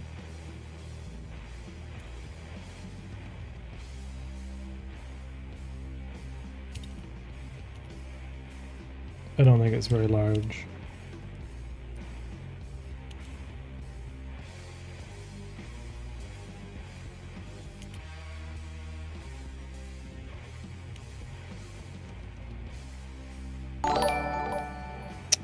Hey, Curl Games! Welcome, welcome.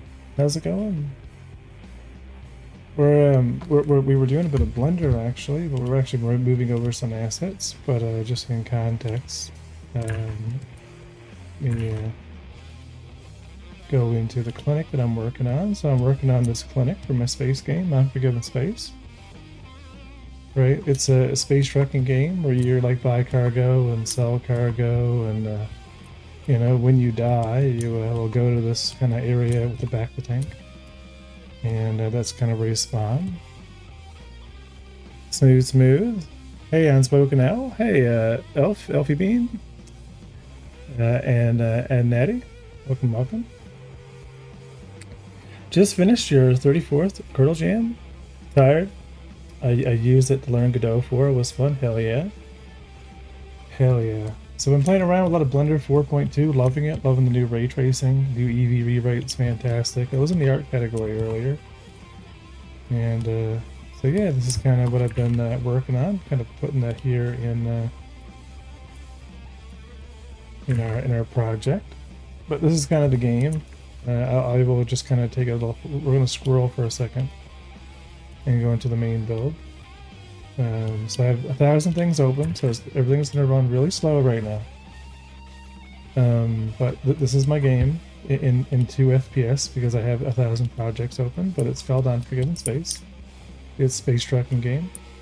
So this is what the ships look like, and the idea is the ships are fully modular. You can upgrade all the components. So like whether you're talking about, your shield generators, power plants, all the things can be removed and upgraded, which is why we have, little areas like this that you can kind of fly into and do your thing. All that good, tasty sci-fi stuff. That looks so scrumptious. Thanks. All the art's made by yours truly. Yeah, very small scope. Very, very small scope.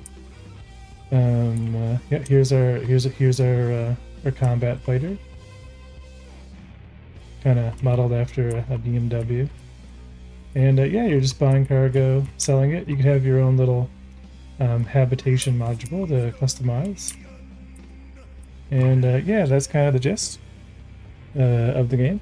And a lot of this stuff is, pretty much working right now. I'm just kind of, while we added earlier, let me just close out the main build here where we're actually working on this. Oh yeah, and before I close it out, let me show you the scene. Yeah, let me just show you what we're actually doing. So, in the truck stop, we are prefab. Okay, yeah. So we're working on this clinic right here. And thanks for the follow. Unspoken L. So yeah, so this is kind of like when you die in space. I don't want you to just, pop back here at the station, right? Because you're dead. So we're gonna put you, here in the clinic, right? In one of the rooms, in a backup tank, and then it'll drain, and and you'll just jump out and do your thing and go about your space model. Yeah, everything's very late 70s, early 80s. The whole game is very late 70s, early 80s. Thanks for the follow, first officer. Or is it Officer Red? Right, so we have our Johns here, so all the places have these little pick up and drop off locations. It's multiplayer, so we got a lot of multiplayer stuff working. And yeah, you just come down here, spawn in your own little habitation module, fully customize it to your heart's content, and yeah. Someone who pronounces it right. Yeah, I will. I'm not expecting too much stuff running here right now, including the Blender. But let's see. Yeah, let's go to the empty test scene here, and I'll give you guys just kind of how that plays. Looks cool and fun project you got going. You're doing here. I'm hoping, yeah, hoping it ends up being pretty fun. Yeah, so check it out. Here I am, female character. All my right, all the components are physicalized, right? So they can be picked up, put into the 0G, right?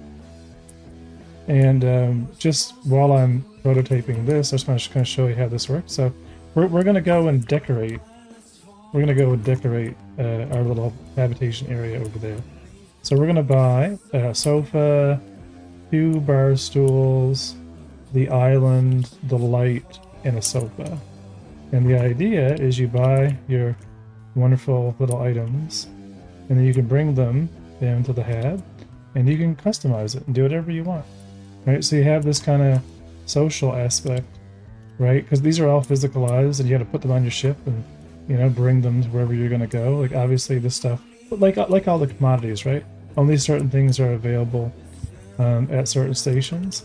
But this gives you kind of, and the ship is the same way, right? It's the same code from the ship. I'm just stealing it and using the item port system here for the habitation module. But that's kind of right. Let's grab these little bar stools. You want to make your hab, you know, hospitable for, you know, bring your friends over and kind of chill out, watch some, you know, get some space weed. So yeah, this is the yeah. So this is kind of, you know, your own little home away from home that you can customize. And it's the same thing. Right? We can grab the ship components, take them off, put them on. We can kind of jump into the seat.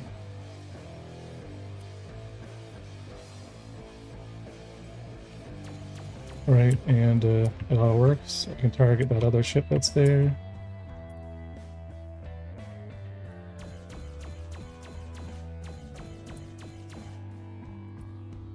It's not really doing anything.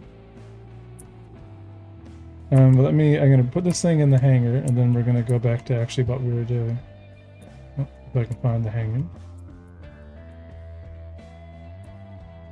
Yeah, I was working on an asteroid crushing ship.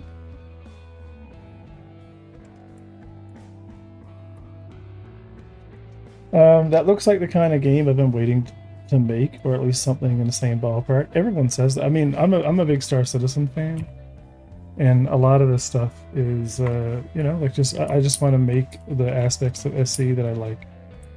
You know, I want the physicality. I want to be able to, like, you know, pull the components off. I want players to be in a universe that's driven by its economy, right? Where it's like a very economy first approach. And you know, and just kind of slowly start building it up. Doesn't help that I have Blender here, you know, with ray tracing support, but and I'm running the whole other project. But that's kind of that's what we're doing here now. Is we're going to bring in the yeah, oh yeah, and add it. Oh yeah, let me show you. I really didn't even show you what I added.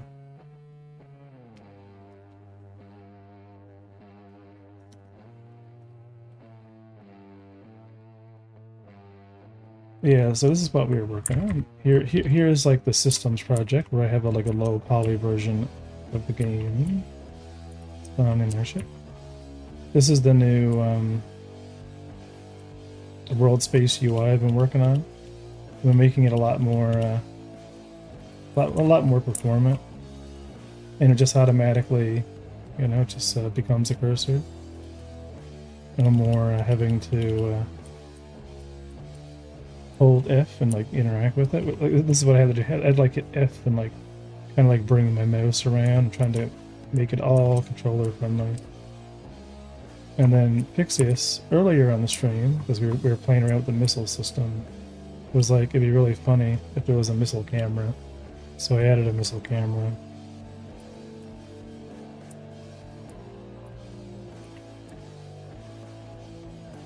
So check this out.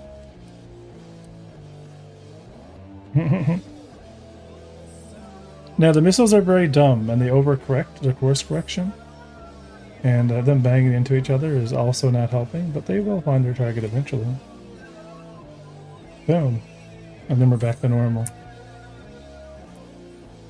But yeah, so yeah, that's kind of the and I had to turn off the gravity inside the ship, unfortunately. But yeah, so this is now working with multiplayer, like the systems build. We can play together.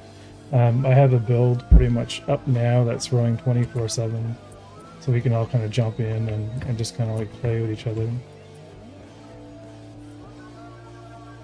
But yeah, so that's Unforgiven Space. That's the spiel. So we can get back to the work. Yeah, so we were gonna re-export the healing tank. And then add the, so technically we should...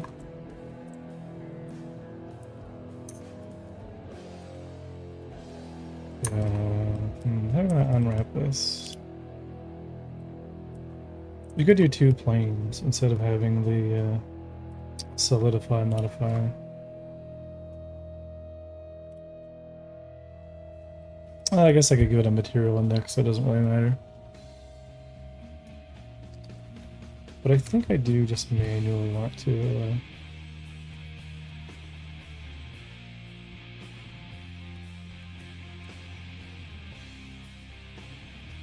yeah, let's apply this.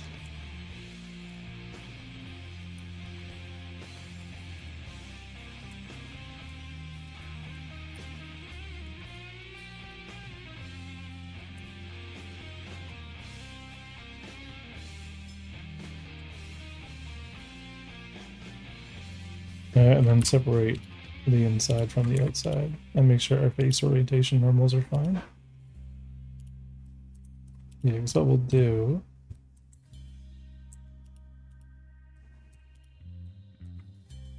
is I'll put our shader on the inside one. So you won't even really see it when you're looking into the tank. You'll only see what we're seeing from the outside. And then we'll project that shader on here. And then we'll add like a stepping, and we'll kind of like take the UV and we'll just kind of decrease the value. So the idea is you just kind of spawn inside this thing and then it drains. So we'll just drain it and then the player can get out. So we'll just kind of keep those as 2 separate meshes. So this will be the glass outside and then glass inside.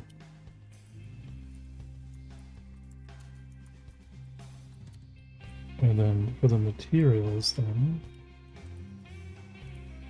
we nuke these. And we'll nuke this one, but we'll create a new one, and we're going to call this one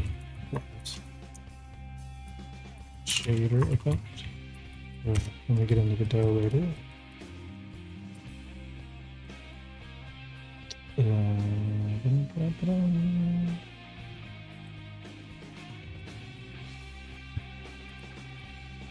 For the time being, we'll make it be the same.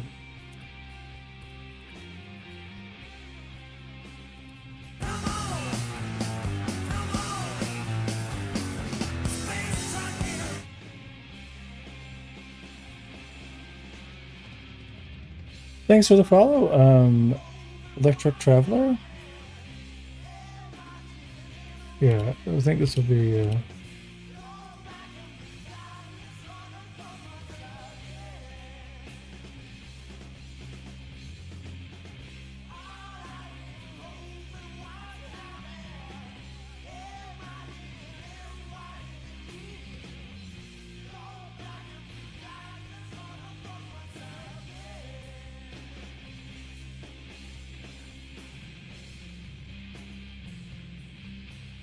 what do you, oh, use transparent.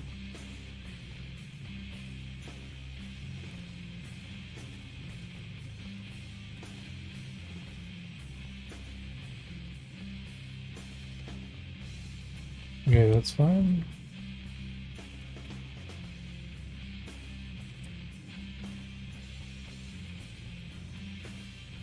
And we'll re-export this.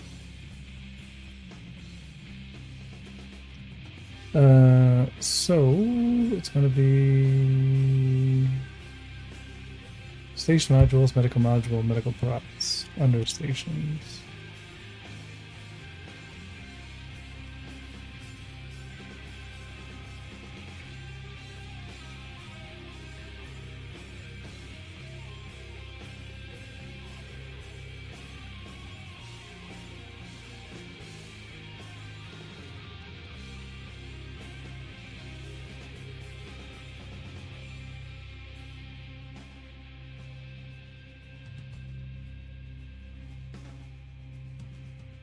And let me make sure this is going to be the same.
Right, now let's close this. And go into our healing tank. Re-import it. And then we gotta make sure all this functions.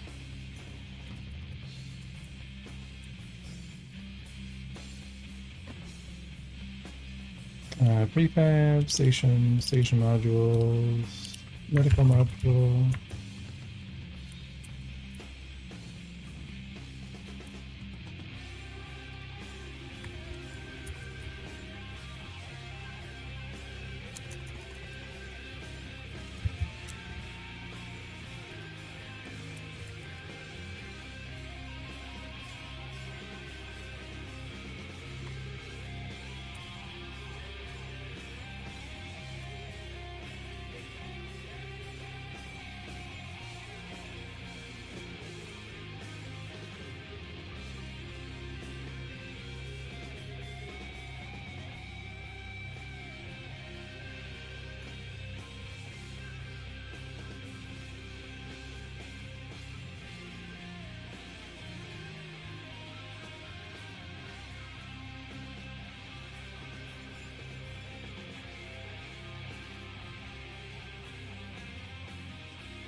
Do I want to do all that with the, yeah, I guess we will. We'll do it out here.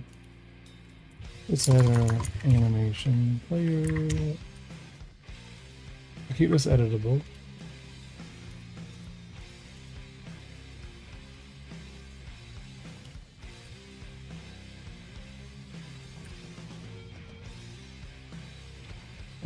So we want to do and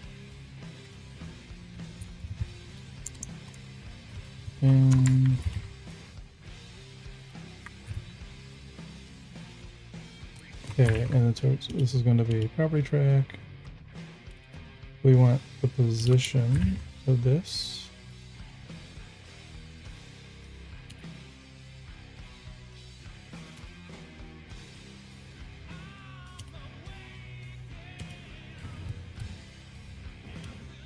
After 1 second, we want this to come down to about here.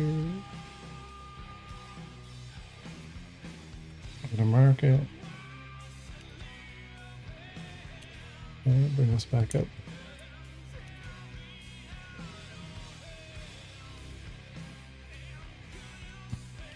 So let's do the model first.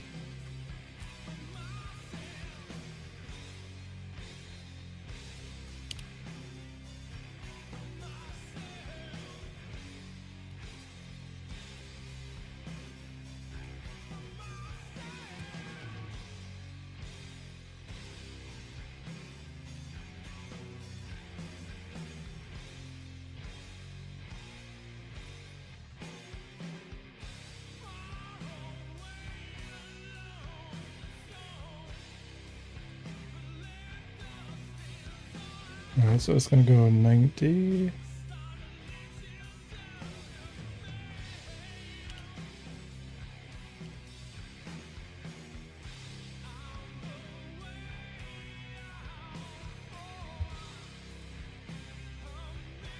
And then our base.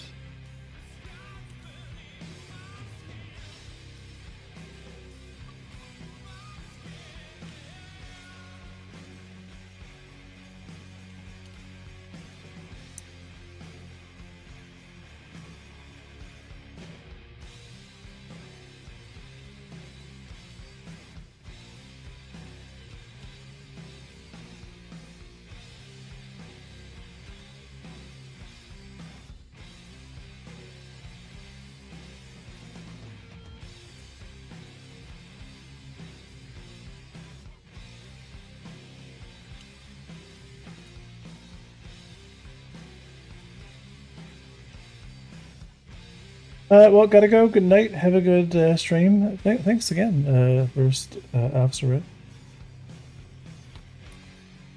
Yeah, we need to rotate this before we go back with it. Rotation like to happen first.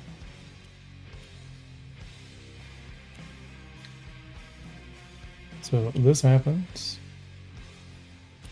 And then this happens. And then this happens. So it rotates. This needs to be 3.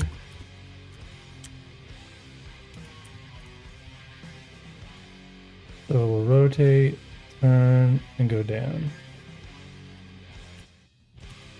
Right? And we'll just play it backwards because we have a reset clip. But the idea is that you spawn in this thing, and then it'll play in reverse, and then you can get out. Just so we don't have the material set up or anything like that, but we can get the basics kind of working here.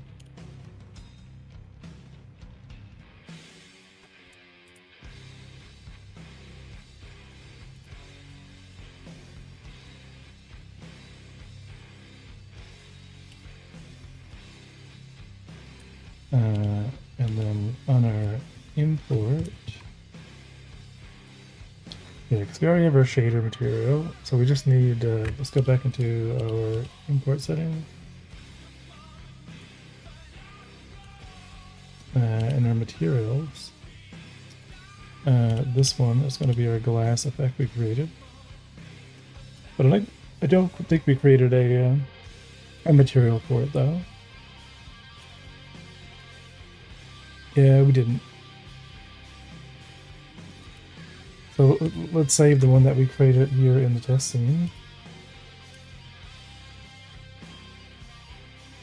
This one.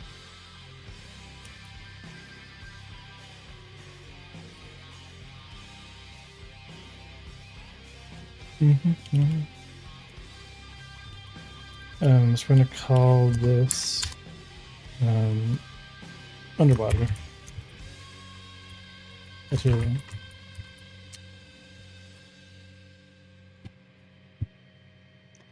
And we'll use regular glass for the outside.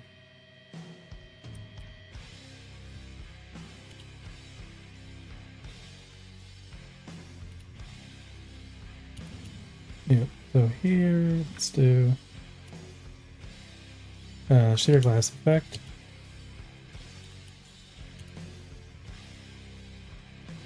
Shader material, shader glass. And then this glass is going to be just a regular default glass material.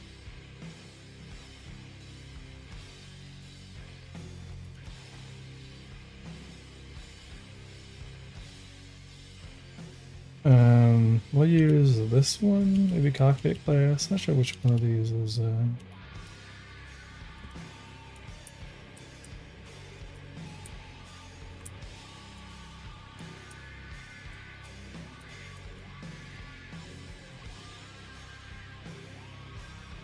Hi from beyond the wall. Hey. Yeah. So let's see what this looks like now.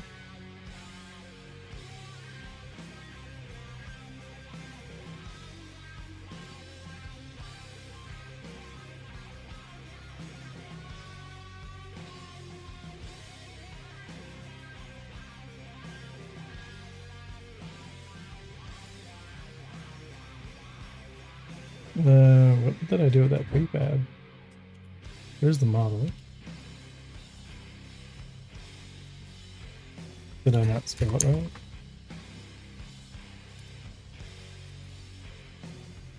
I totally didn't spell it right.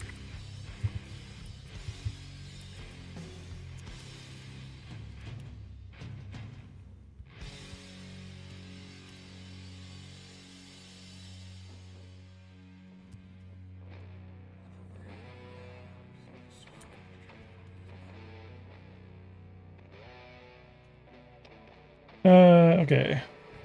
We'll end this here a little bit. We'll go raid someone, but I want to get this animation kind of going. Tomorrow we'll actually kind of get this tied in. Like we'll get the systems of what the healing tank does working. And I think I still want to manually, like even though I created the animation for this, I might want to manually kind of be able to trigger this. We'll see what works. But we need an anchor point that we can do a remote transform on the player. Put him in the tank. Okay, so we're just gonna interact with it here, and then after a second, it'll just kind of start doing its thing. And then that'll kind of save. I don't even make the exports on this, so I build it.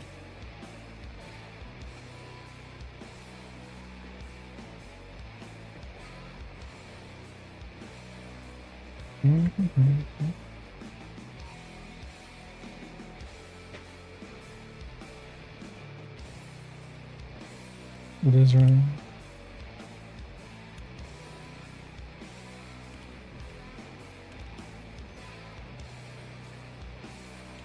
Oh, it's not in my coding.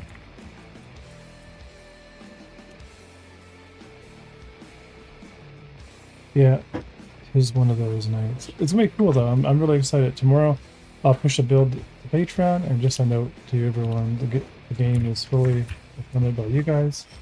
I'm now working on the game full time over the summer, so the goal is to get the Patreon over the summer to 400. So we have 11 currently that are right, and pretty much I just keep posting builds. And the goal is just to continue to keep pushing builds until we have a fully playable game. So just push builds until game is done, and just keep the roadmap going. And all the roadmap stuff is fully visible here in the. You guys should totally jump on our Discord if you're not on the Discord, !Discord. But here on the tracker, you can see everything that I'm doing and everything that's getting done. So you're not really, it's very transparent development. And on the Discord.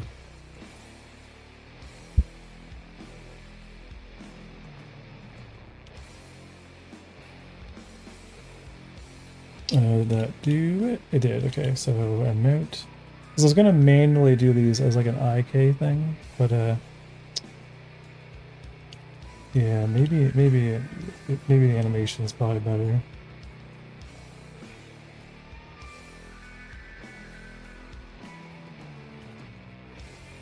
So we'll just use the animation player.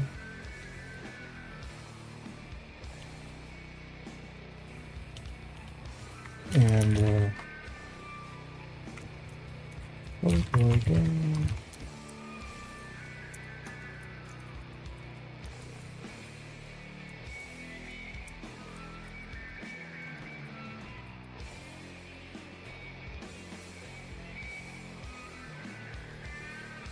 yeah, mode or tank mode. How do we want to do this?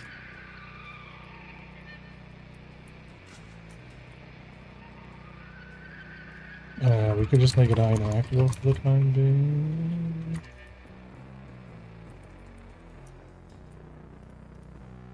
But it would have to be a raycast. No, I think I'll just have a panel on the wall that'll control it. We'll create like a healing tank panel. But that'll be tomorrow. But I'm ready, I just want it to run the down and wait a few seconds and then kind of finish it. But I think for the time being, let me add another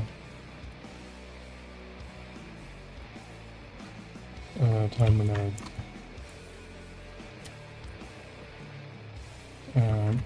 In seconds, and it'll do it again on auto start, and all we're gonna do is just publicly connect that single.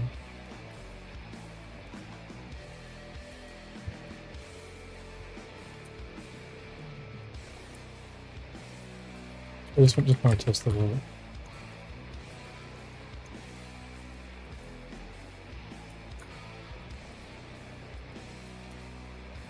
Is that out of the folder?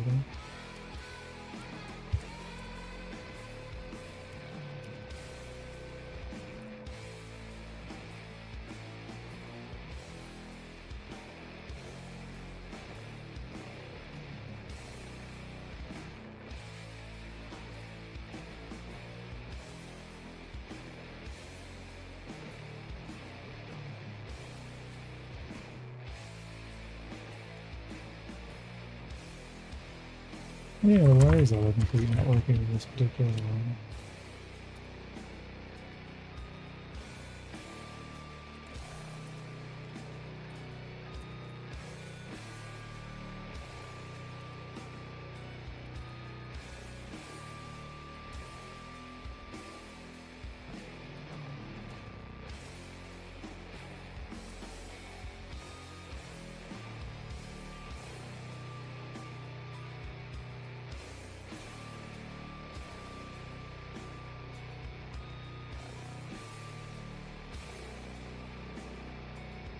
Weird.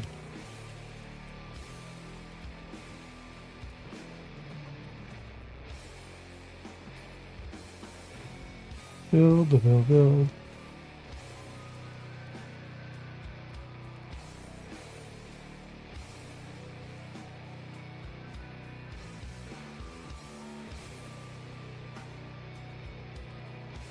there we go. It'll just run up in 10 seconds. So when ready, it'll just go down, and then 10 seconds later, it'll come back up. And I just want to see what the healing tank looks like in the systems project. And then we're done.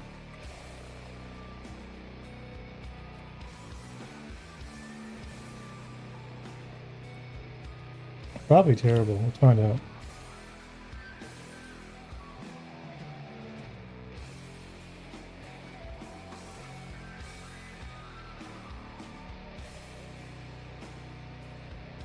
Okay. Give it 10 seconds and it should come back.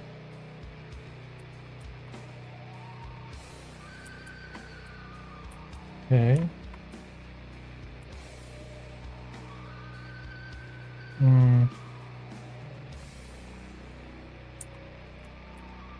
I don't know about the waviness. Like, yeah, it's not quite right. It's not bad. I mean, it'll do to kind of represent you're in the back of the tank. And I could also just use really blurry glass and it would be no different. But something with a low alpha, but either way, we'll work on a shader that kind of, you know, goes down.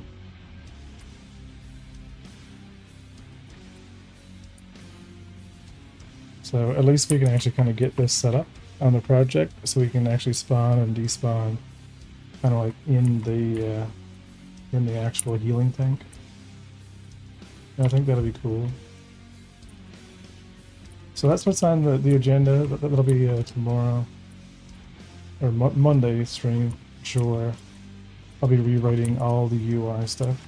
All of this will be refactored with the new system. The UI will be cool, easy, much easier to work with. No more moving the mouse around. You can just, you know, use the one cursor for everything. I don't know if I want to keep the backward compatibility. It's kind of annoying to like raycast in. So I don't really know. I don't think it matters. I think you can just aim yourself. Makes more sense than grabbing the mouse. Never really did like this functionality. So missiles are fine. We have a missile can. I'm gonna shoot the missiles one more time, then we'll raid someone.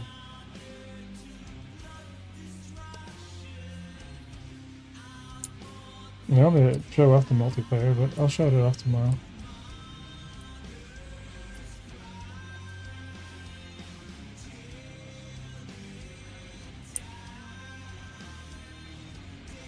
See, like, oh, it just whizzes by.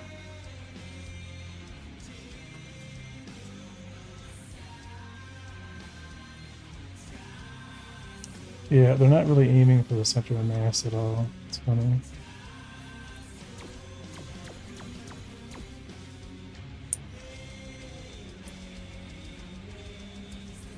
Okay, I'm gonna go raid someone. It was a blast, guys.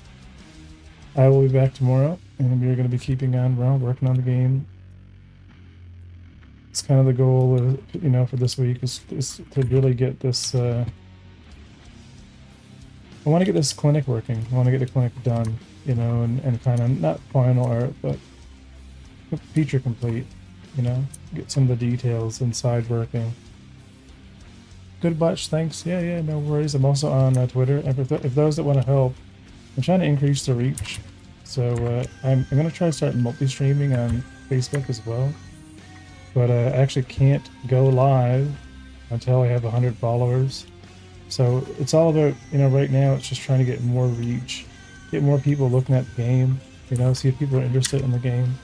So if you guys are in Facebook land, feel free to follow at facebook.com Captain Revere, and I'll try to get that multi-stream working. But for now, we need 40 more, so it'll take a while.